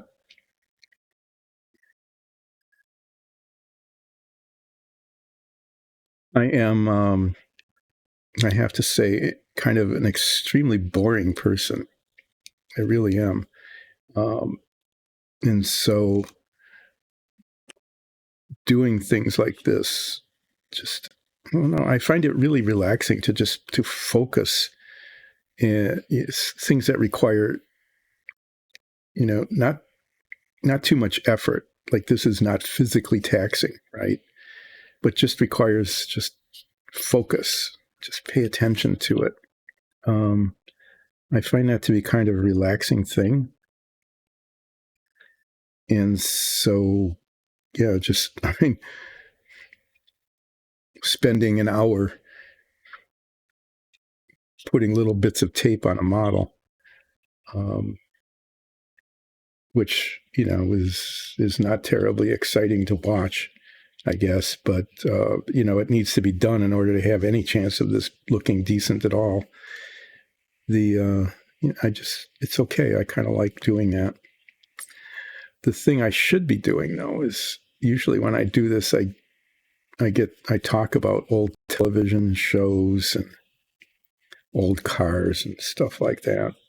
I spent some time talking about old airplanes. Since I'm old, I can do that, and I'm not just telling stories and making things up. It's like these things were real.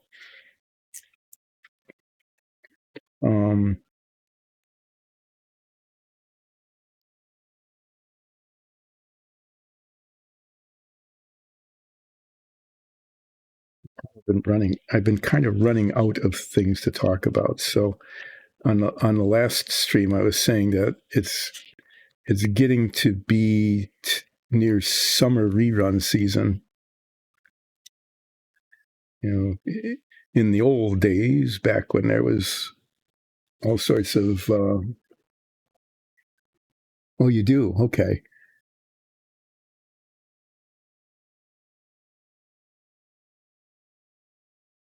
Yeah, I mean, especially something that takes a lot of, like this does. It doesn't seem like a big deal, right? But it requires pretty constant attention, and attention to the detail and all.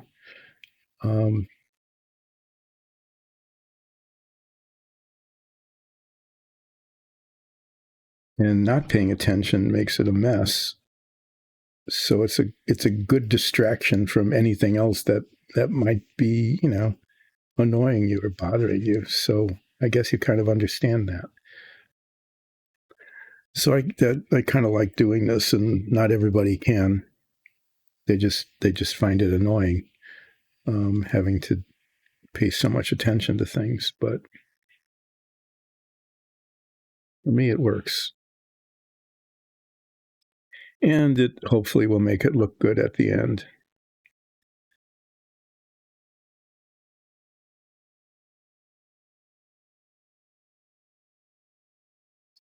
So after I cover this up somehow.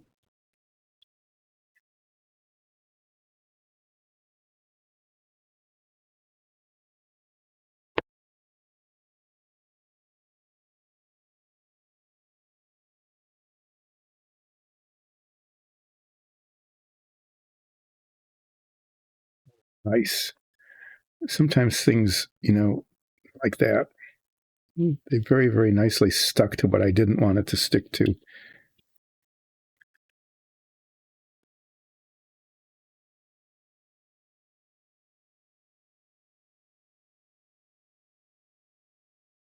Tape isn't always very good at sticking to itself. And then it got folded down in a way like that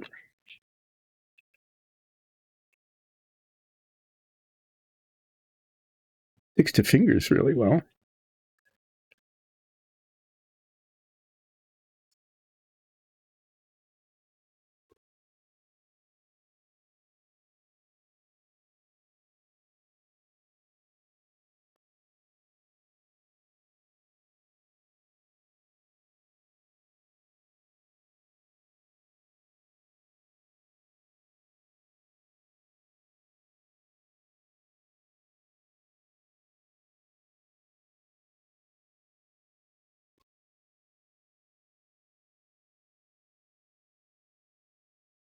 Just trying to cover up all the holes here. I'll trim that down a little bit.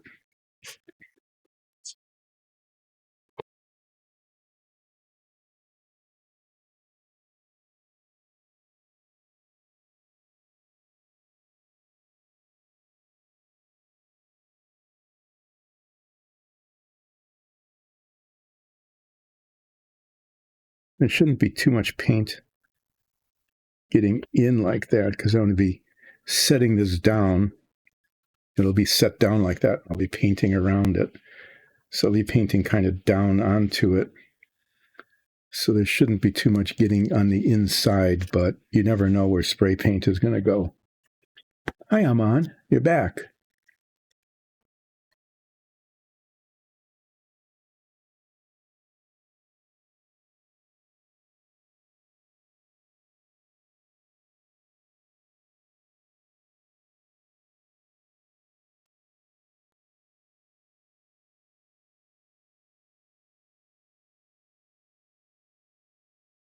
Yeah, I know. The big flashy things like I cast fireball. There's always that.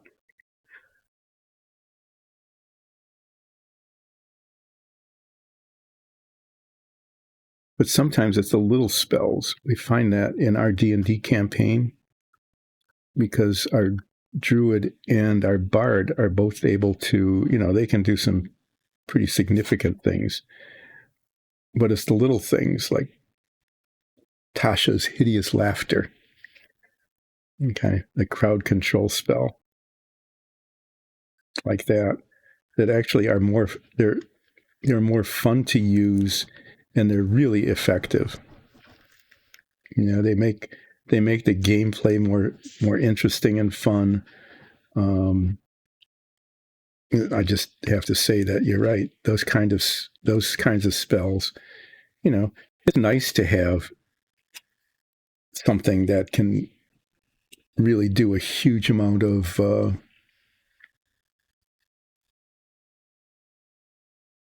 exactly. It's nice to have somebody who, and that's happened. I mean, our changeling druid has saved our party several times with a massive damage spell like tidal wave or something, which is fine to do, but for the most part, it's a little bit out of character.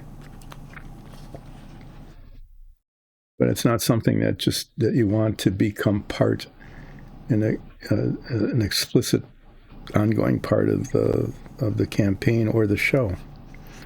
Okay, well this is I think this is looking okay. I got it sealed around. I just have to, before I paint it, I'm going to do a little touch up with some primer because of these scars here. Just quick, let it dry and then paint it red. And then make sure that the tape is down all around the edges. And if everything goes okay, and you never know if it will, but if everything goes okay, I should be able to get this painted off screen.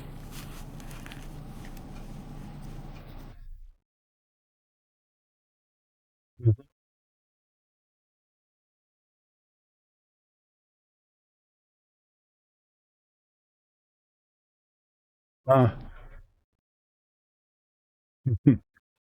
so you're going to save your points and not get improved tripping. Okay, that makes sense. So what I'm planning to do now that this is mostly taped and it looks like it's going to be okay, and I'll probably have some leakage, and we'll deal with that later, is off screen because I can't spray paint on screen. There's just no way I can. There's no place to do it. I don't have a ventilated area here. Is I'm going to actually paint this between now and Friday. And on Friday, there will be an unmasking. And you might want to definitely join in because I'll probably go, it'll be either, oh, wow, that really worked well. What a surprise. Or it'll be, oh, geez, what a mess. This is going to take me another 3 hours to fix. And the thing that might end up needing to be fixed is the red leakage into the inside. And if I can just paint over it, that's fine. But if it's a big leak, if it's a significant leak, then I'm going to have to sand it down so that it doesn't show as a lump on the inside.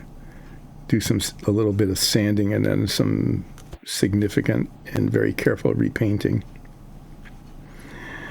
We'll see how that looks on Friday. Ta-da! So this is going to get a little bit primed.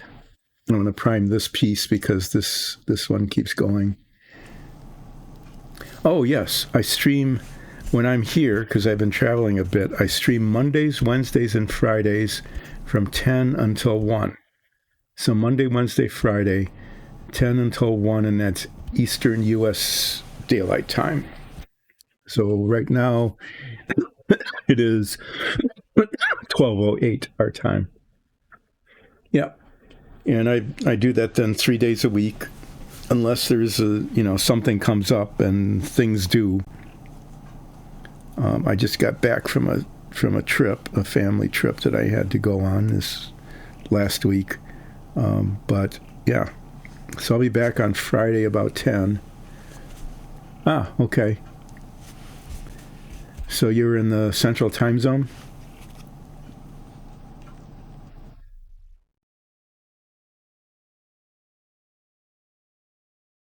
Okay.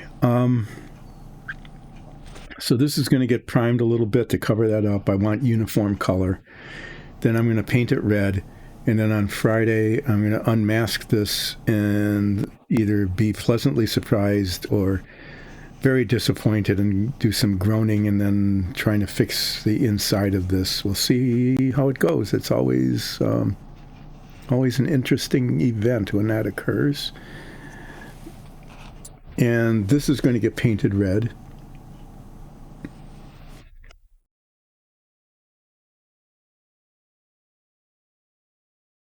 So that there's that. And then I'm going to be painting these two bits white because they're going to end up getting striped. And I can use the alligator clip on this, that, while it's painted. And this, I'm going to have to paint one side and then flip it over and paint the other, because the only place to grip it, maybe it'll work.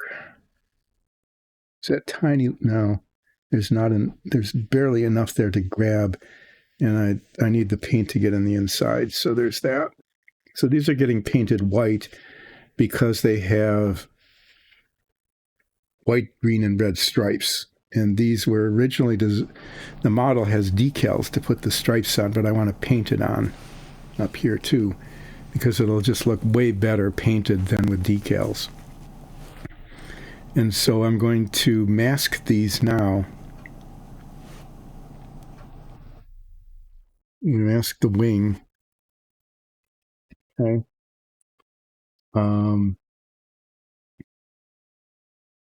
So that the wingtip, make it in the same orientation as this. Okay. So that the wingtip right along the aileron here Okay, that's where the green stripe ends, right here. I'm going to mask that and paint the wingtip all white. Okay, and then I mask the white, the part that'll be white and green, and paint the rest of it red. Okay, and then I unmask it, and there'll be a white stripe here, hopefully with a nice clean edge.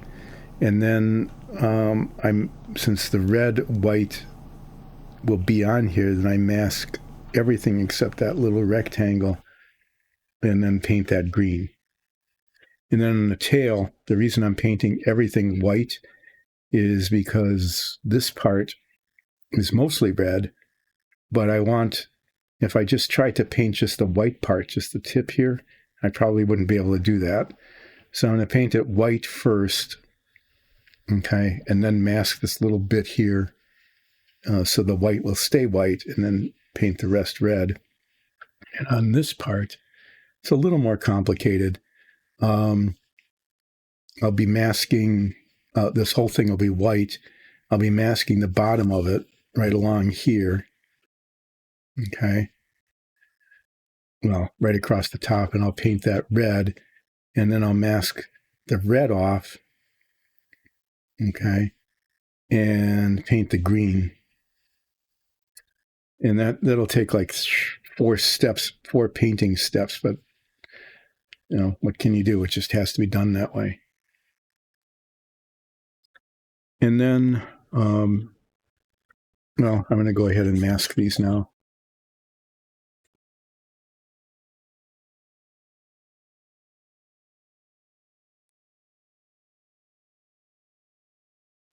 This is a really decent masking tape. So this, I'm going to, the edge of the green is right along this line. Okay. But I'm going to let the white come over the tiniest little bit further. Okay. Because I want to make sure in the end game, okay, you can see I gave it like a 64th of an inch here of extra white on that side of the line. And the reason for that is that if I didn't, and then I masked it later, okay, I could end up with just an unpainted spot, just an unpainted stripe kind of thing, which would not be good.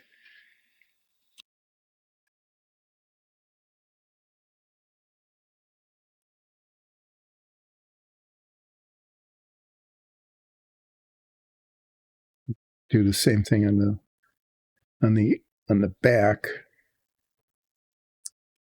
or the bottom. That makes it deal with this later.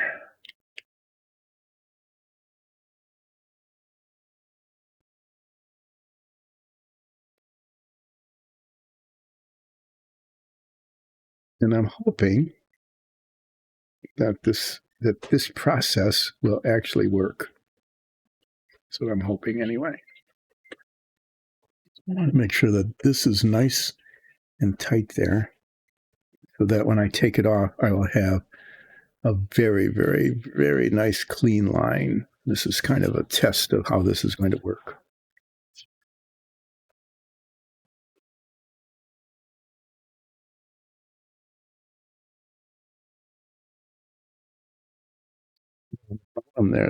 These are the attachments for the attachment points for the pontoons or the wingtip float. So I'm going to put the tape right on the outside of that.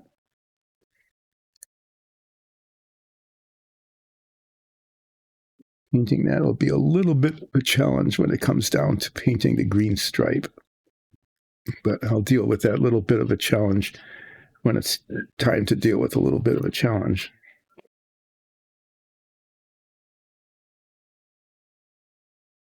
Right now, it's not. It's not a challenge yet because there'll be red and then green painted over that later. And I'm actually going to extend when I paint the red, because this is going to be painted green here, okay, I'm going to allow the red to go over the edge like that, so that when I paint the green, which I'll be very, very carefully masking, yeah. So I'm hoping there's no harm in having a white undercoat under the red. The red is a little bit translucent, but white shouldn't be a problem.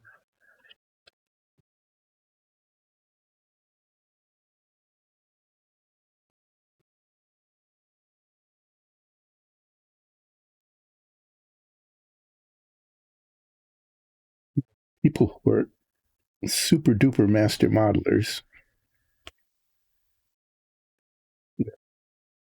do something I'm going to actually do, which is wash the surface before painting it, as fingertips spread oils, and oils keep the paint from adhering. I guess they'd be using like rubber gloves right now, latex gloves, so that they're not getting. Well, that's good. It's a little hair or something there, which one can barely see, but once it's painted, it's definitely going to be there.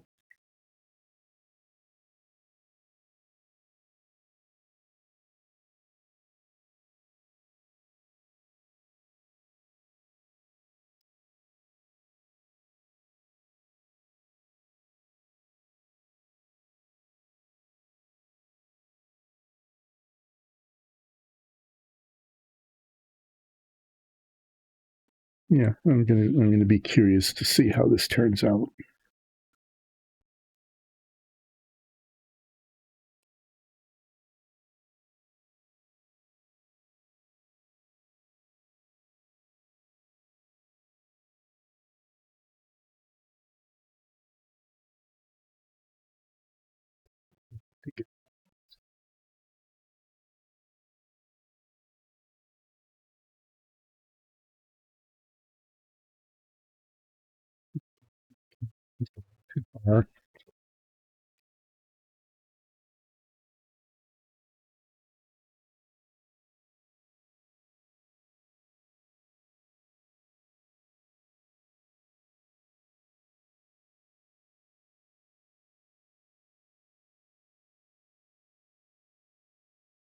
As I'm doing this, I'm now remembering. Okay,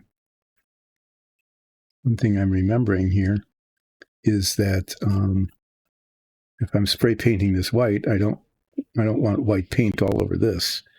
So I'm going to cover that. And I'm going to cover that. Since there's a big area, I'm just going to take like a piece of paper like this. And I'm just going to use regular painter's tape, because I don't need to use the expensive tape.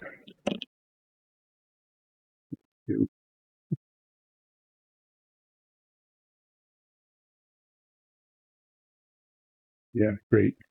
Can't even cut a sheet of paper to the right size. That was not well done.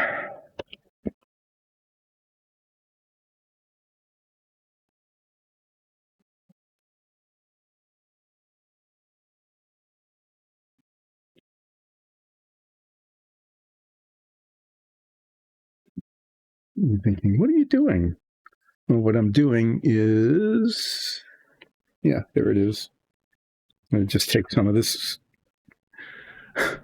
yeah, some of this cheap painter's tape, relatively inexpensive compared to the paint that's made for modeling that is supposed to not take paint off, since I'm just taping tape to tape.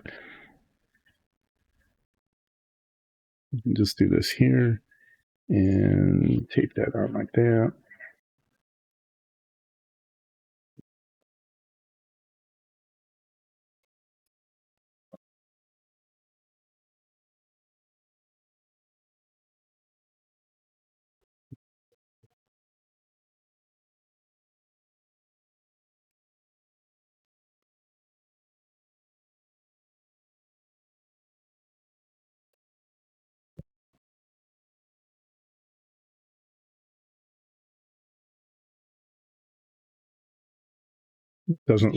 It doesn't need to look good or be very carefully done or anything. It just needs to cover.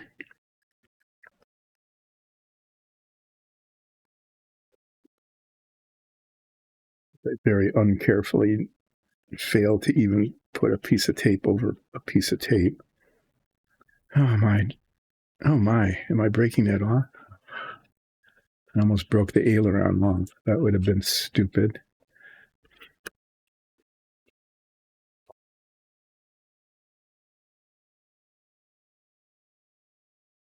So the easiest part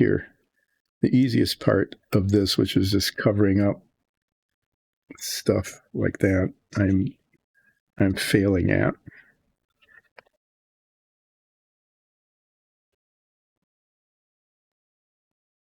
I don't know how it's possible to fail at it, but I am. Pretty impressive failing. And I cut the piece of paper wrong. And okay, well, you get to see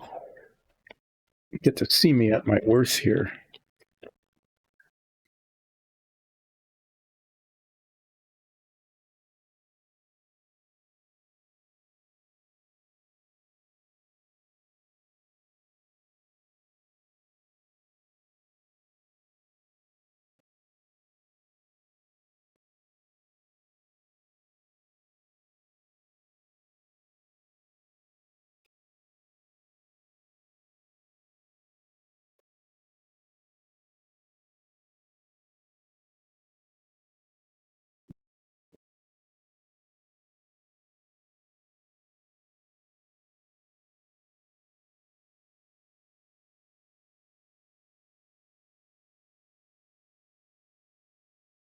Yeah, and start getting to near the end of the stream, and just everything starts getting pretty ragged. Pretty ragged.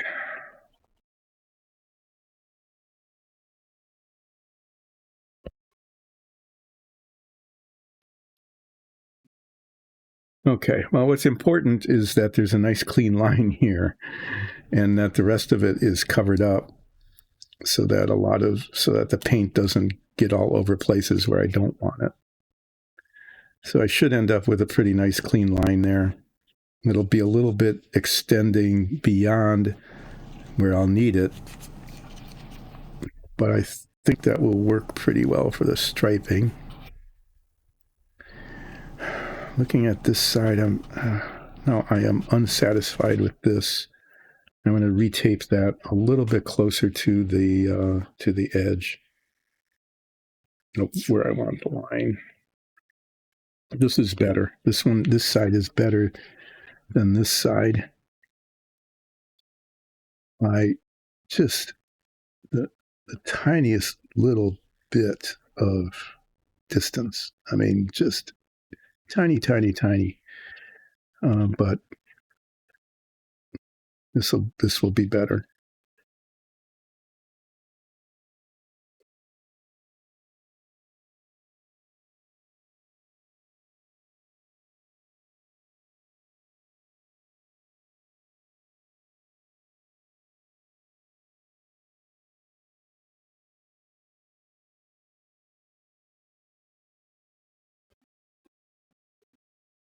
Looking for my rounded edge toothpick.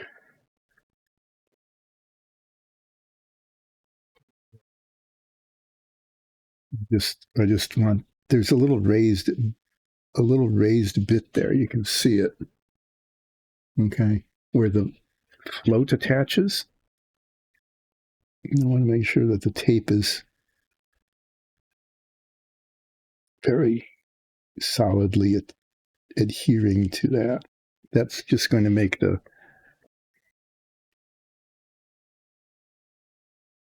painting a little bit challenging later on.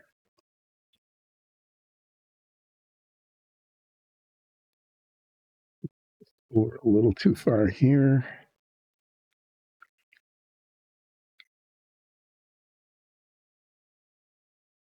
And a little bit not far enough there.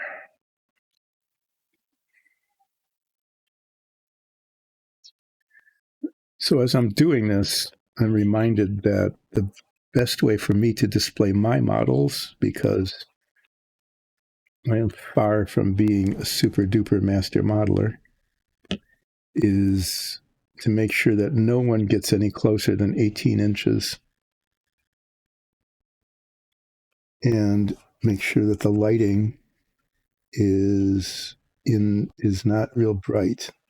Okay, so the viewer needs to stay at a respectful distance, and the lighting needs to not be terribly bright, and definitely do not let anyone use a magnifying lens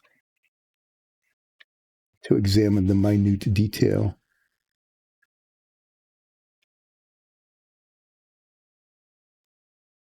Except for the galley of the submarine, which I thought came out extremely well. All right.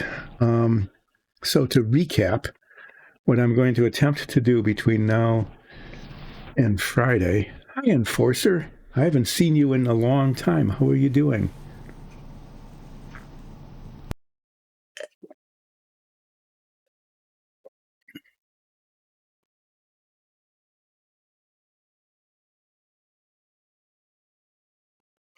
Yeah, I think you need the improved trip. You're going to find that to be immediately useful. So, Enforcer, have you been able to play your game and get your character going?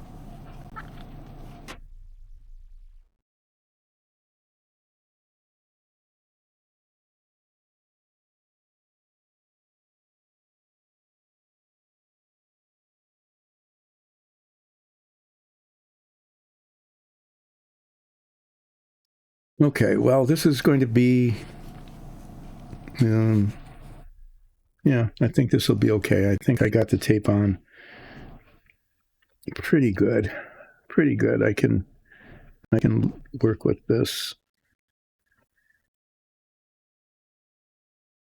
So what I'm going to be doing between now and Friday? Hi. Oh no.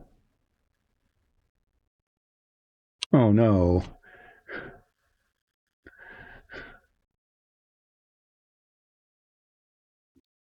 Okay.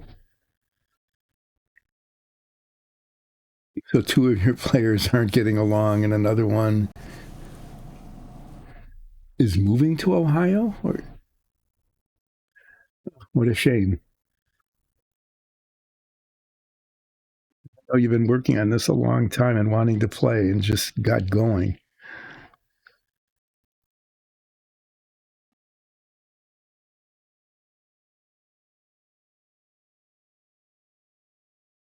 Oh my God. Oh my. That's way too much real life drama. How are you doing? Are you holding up?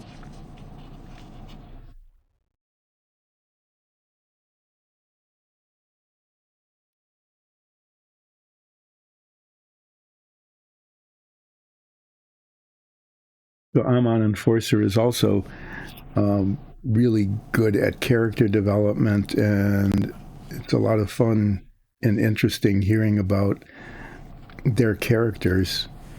But they've been having a very hard time getting their group back together, as you can see in the chat. And then you get personal tragedies and traumas that's going on at the same time. That's very hard.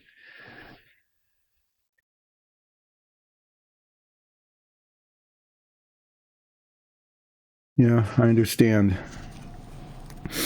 Sometimes that just has to happen. You need to take care of people in real life, but on the other hand, not to say that you should force the issue at all. I think sometimes playing a role playing game, well, it can go either way. It can either be a helpful distraction and a healing sort of thing, or maybe not. So, no, please take the opportunity, Enforcer, to talk about what's happening. It sounds really difficult. I'm glad that you're okay.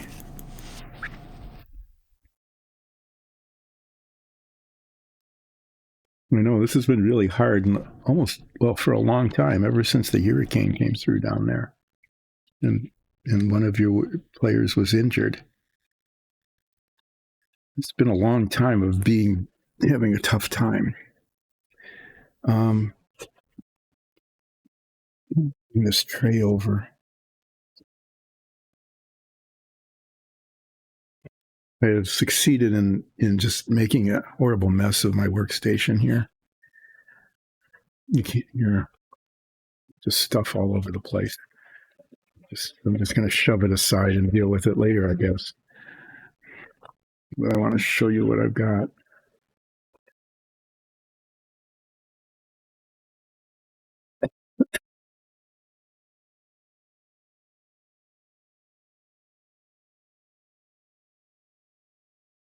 Yeah, still not fully recovered. Well, there's some real trauma that goes with that too, especially the way the injury occurred.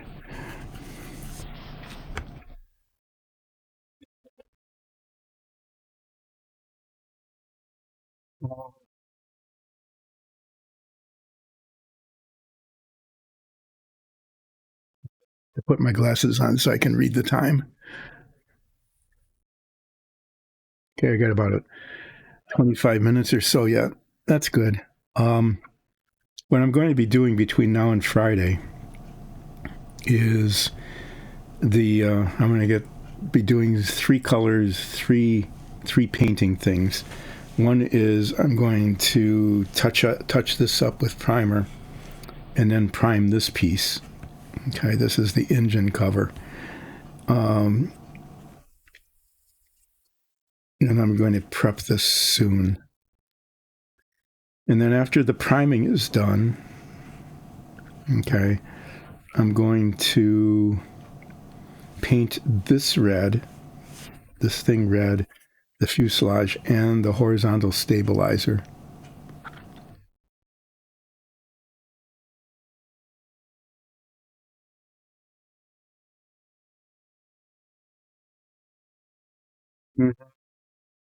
Yeah, that's what happened. That's a real common thing with trauma, and it's really difficult. Is short-term memory things, because it's your brain is just zipping all the time. Okay, yeah, and she's dealing with someone else. She's working with someone else who's also traumatized. That's really hard.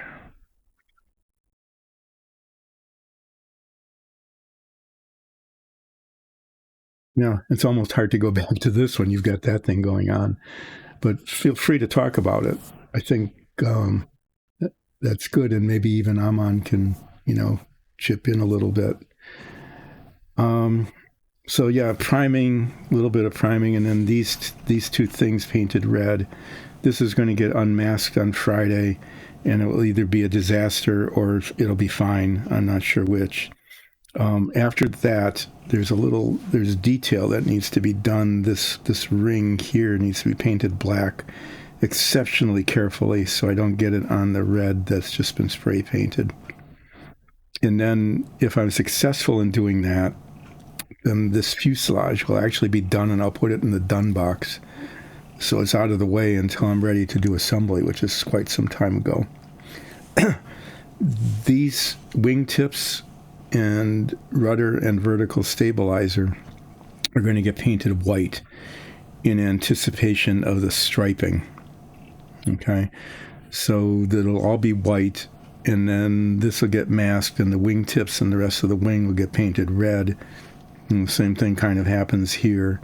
And then after that's done, then what's left of the white gets masked so that the green, the to be green part is exposed, and then that's painted green. Um, and then this little bit needs to just be sanded down, and this will eventually get primed and painted. The floats.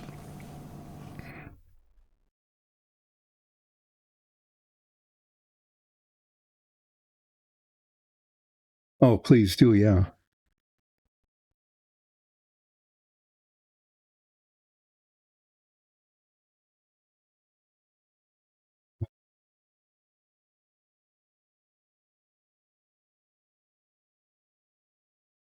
Yeah, I agree, on that. You don't want to like feel like you're bugging somebody or interfering, but you want them to know that you care. And so, thank you for that. I think that's a good idea. Give them some time and just say, "Hey, how you doing?" And if they feel like talking or interacting, then you give them the chance. And if they don't, you just say, "Okay, I'm glad you're all right for the moment," or "I'm sorry, I'll check back with you in a couple of days." You know,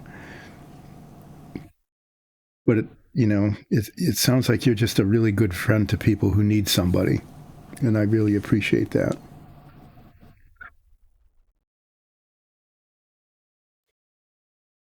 But uh,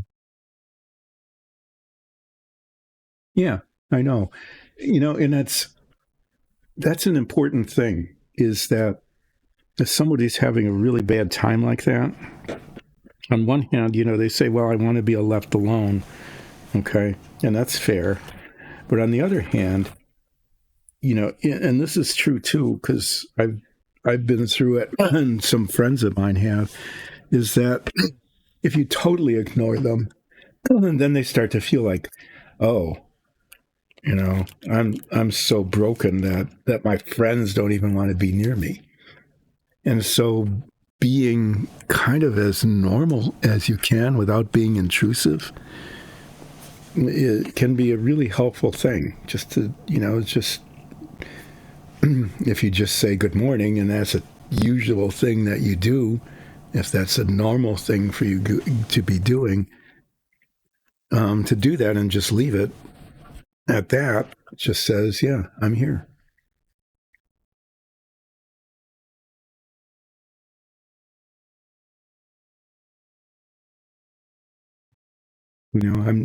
You're okay. I'm, I mean, I'm here for you. I'm not abandoning you. Because, yeah, then all of a sudden you can feel like, oh, I'm really bad. My friends don't even want to be near me.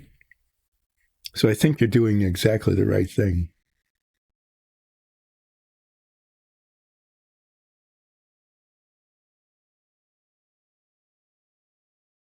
Mm-hmm. Yeah, just letting you know that life is going on. It can be okay. It can be normal. And you're there. And you still like them. And you're still going to treat them like friends. I'm sorry you're having to do that, but it sounds like it's like you're really, really, really helping other people out. And that's nice. And I'm sorry you got into it with your mom about that. I mean, she's concerned about you. Mothers can. I mean, my kids are pretty old now. I've got a son who's almost 40, and it's still like, I'm your dad. I'm going to take care of you, kind of to his annoyance, but still, it's that way. So parents want to take care of their kids, and they don't want you to get caught up in something that's tough. But on the other hand, you're there for your friends, and that's really important.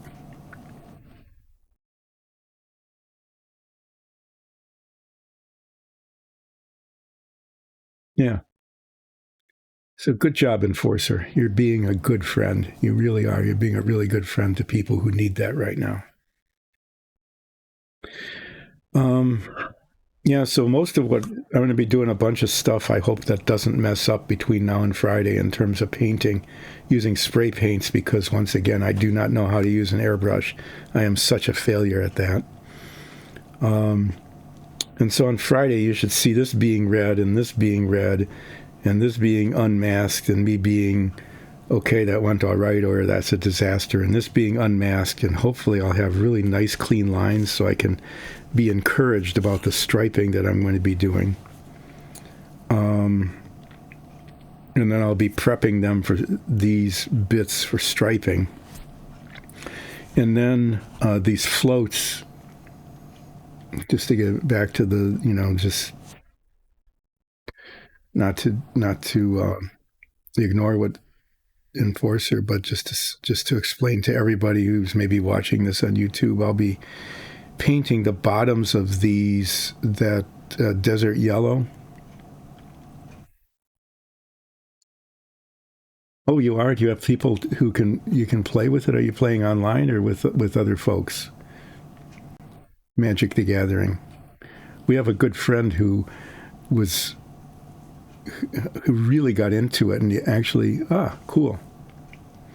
Yeah, a friend of ours actually went to judge school and became a Magic the Gathering judge. I played it a couple of times, and I don't know. It's one of those. Sometimes you can be good at something, and sometimes you can't. And I just never was. And then we started our D&D show, and that kind of overwhelmed it. But I think, yeah. So how are you building your decks? Are you just yeah? There's a judge school. There's actually a whole school you have to pass tests and things, and you get a certificate of being a judge. And I think there's even different levels of judges for Magic the Gathering. You know, like circuit court and appeals court and Supreme Court kinds of things, depending on the level of play. Like there's professional leagues that get together for tournaments, and it's the judges are like the Super Bowl referees. Yeah, I was kind of surprised by that too. But yeah, there's a school to become judges, and you can become a judge. And then it's important in tournaments because there's enough in Magic the Gathering that can you really play this card? Does it really have that effect? That kind of thing. At least that's my understanding.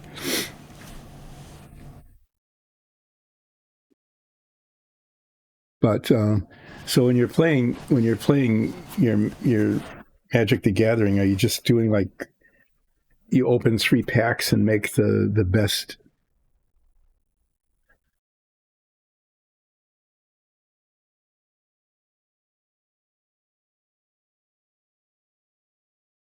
Oh, white, yeah, white and blue.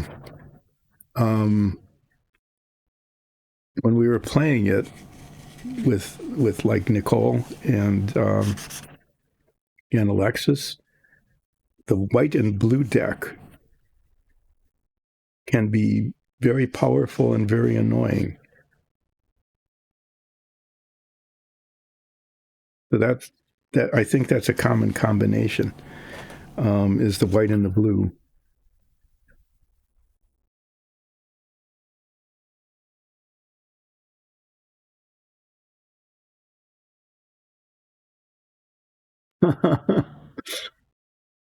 What I remember is that Nicole played blue, and it was really awful to play against her.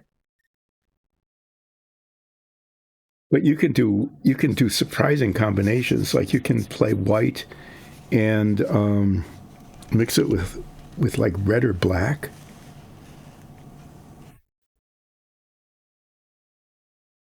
I know if I remember correctly. Um, I mean that's just a real big damage kind of thing. Is the red and black was kind of popular. I played green and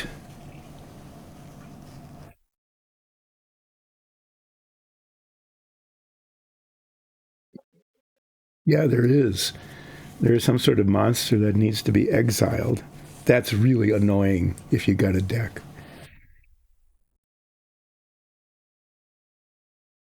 Mm-hmm. Yeah, I just remembered that playing against the blue deck was really difficult.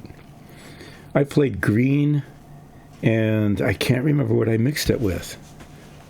I think it was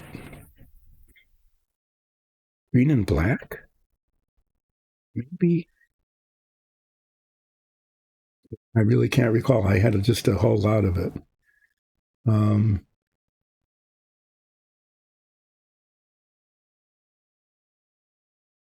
I think it was purely green. There was something else. I don't know why I can't remember. That's kind of annoying.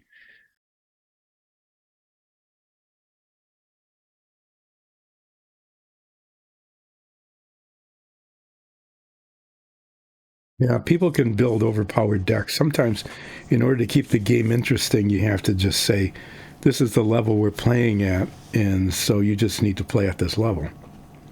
I wonder, got a little, I'm going to try this. But if you're just starting out, one way that we played, I remember, is you get like 5 or 6 decks or something, and that's it. You just get random cards, and you have to build your decks out of that.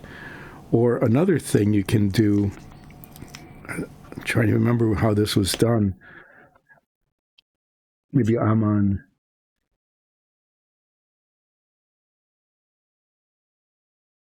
Yeah, eventually they kind of evolve that way, don't they? And then people, you can buy individual cards for large sums of money, really, that make extremely powerful decks. And so it isn't fun unless you're playing kind of at the same level. So one thing we did was you'd get a like is we'd get maybe like 5 packs. There'd be 3 of us playing. We get like 5 packs, 15 packs of cards, a lot of cards. And you'd open up your packs, and you could like pick one card out of each pack, and then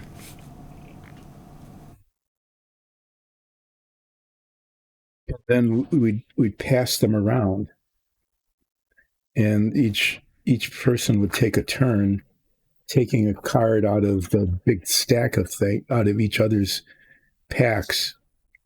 Okay, if that makes sense. So you'd open like 5 packs, and we'd pass them around, and everybody would take a card out and pass it along, and the next person would take a card out and pass it along. Okay, and eventually your decks were kind of even.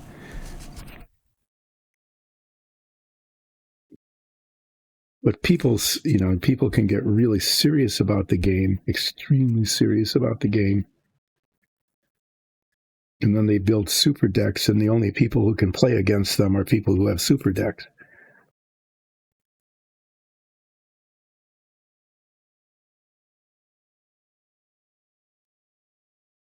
This is actually working, so I can probably prime this piece too.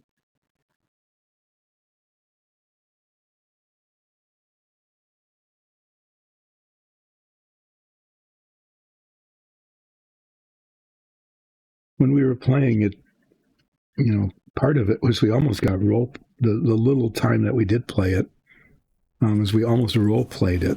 Like you built a deck that fit your personality of your player,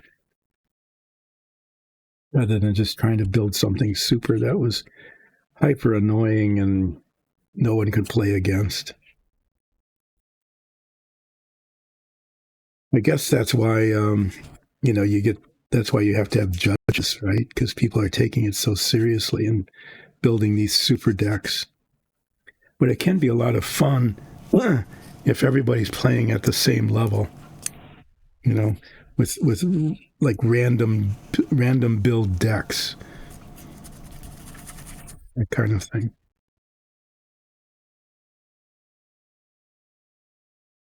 Enforcer, I hope you have fun playing, with your cousin while you're waiting for your group to get back together. So I'm kind of pleasantly surprised that this set up enough so I could sand it down, which means that I can prime this piece as well and paint it on Friday. You can see the circle there. That's where that was the mold mark. For some reason, in these injection molded things, the submarine was filled with them, but this one also has it. That there's just circles. raised circles or indented circles. They come in both varieties in the middle of a part like this that apparently has something to do with the molding process, but I don't know why. It doesn't seem like it is adding or subtracting anything of value to the piece, but they're there and they're not appropriate. Well, I went over what I'm planning to do on between now and Friday, and I hope I actually get it done. And then on Friday, we might have it appears there will be the appearance of progress. Okay, if the painting worked out okay. Hoping there's at least the appearance of progress. In the meantime, I want to remind everybody that Dyson Dungeons is not primarily about building the Savoia S.21 or the Apollo or the submarine or anything else that might come up. It's a Dungeons and Dragons show that streams with a live chat on Sundays and is available on YouTube and as a podcast. And I would like everybody to give it a shot, take a look at it. It's we spend most of our time role playing. Okay, I mean we are our characters on the show, so that makes it a lot of fun for us and for the viewers. Our DM is incredibly talented, voice actress.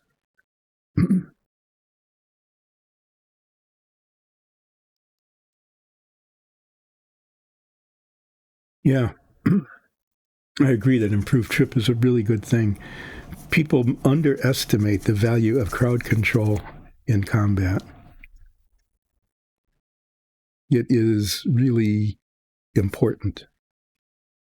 And if you can do that, even if you're not dealing a lot of damage, especially since you don't have, your character is not a melee fighter, I think it makes sense to do that. And then you'll save your other point for future purchases, I guess.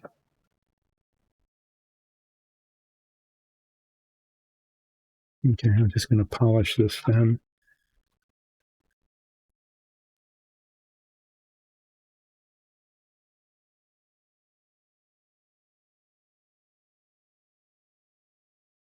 Well, your character is not like a barbarian or a fighter or a rogue. So it seems to be in character, like to hold somebody. It just makes a lot of sense. So you'll be playing again in 2 weeks?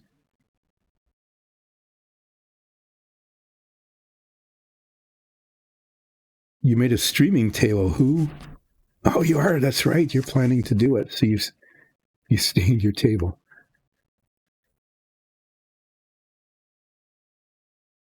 Yeah. Well, this workbench. It's not stained. It's just covered in little bits of paint and stuff. It's a mess.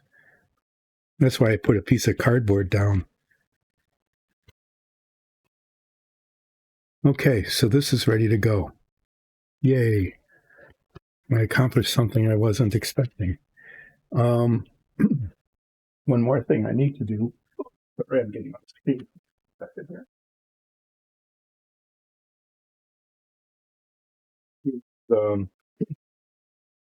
Seems like a trivial thing, but it's important, is in order to prime these, I need to tape them down. Let me just clean off the sanding dust. I need to tape them down so that the spray doesn't make them fly all over the place. Because I have lost parts by doing that.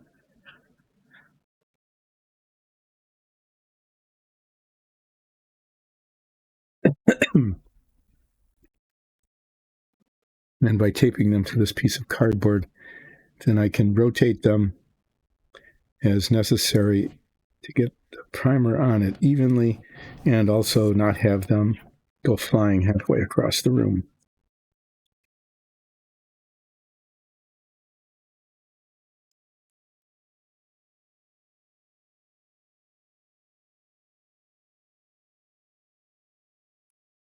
Well, my time is about up. So I want to make sure everybody knows that I will be back on Friday with stuff that will have paint on it. And then I'll be doing some unmasking and see how it turned out. Hopefully all of this will look like it's getting close to being done. We'll see. And the unmasking, yeah, he really should come in for the unmasking, especially because it could be really, really good. Yay. Surprisingly good. Sometimes it has been. I have had pleasant surprises in the unmasking process, especially on the Apollo model. Or it could be really, really bad, in which case I will be very sighing. I will sigh a lot. I will be doing a lot of sighing and then working hard to fix the stuff that went poorly. So it will be a dramatic day on Friday, one way or the other. One way or the other, it will be dramatic. And yeah, that.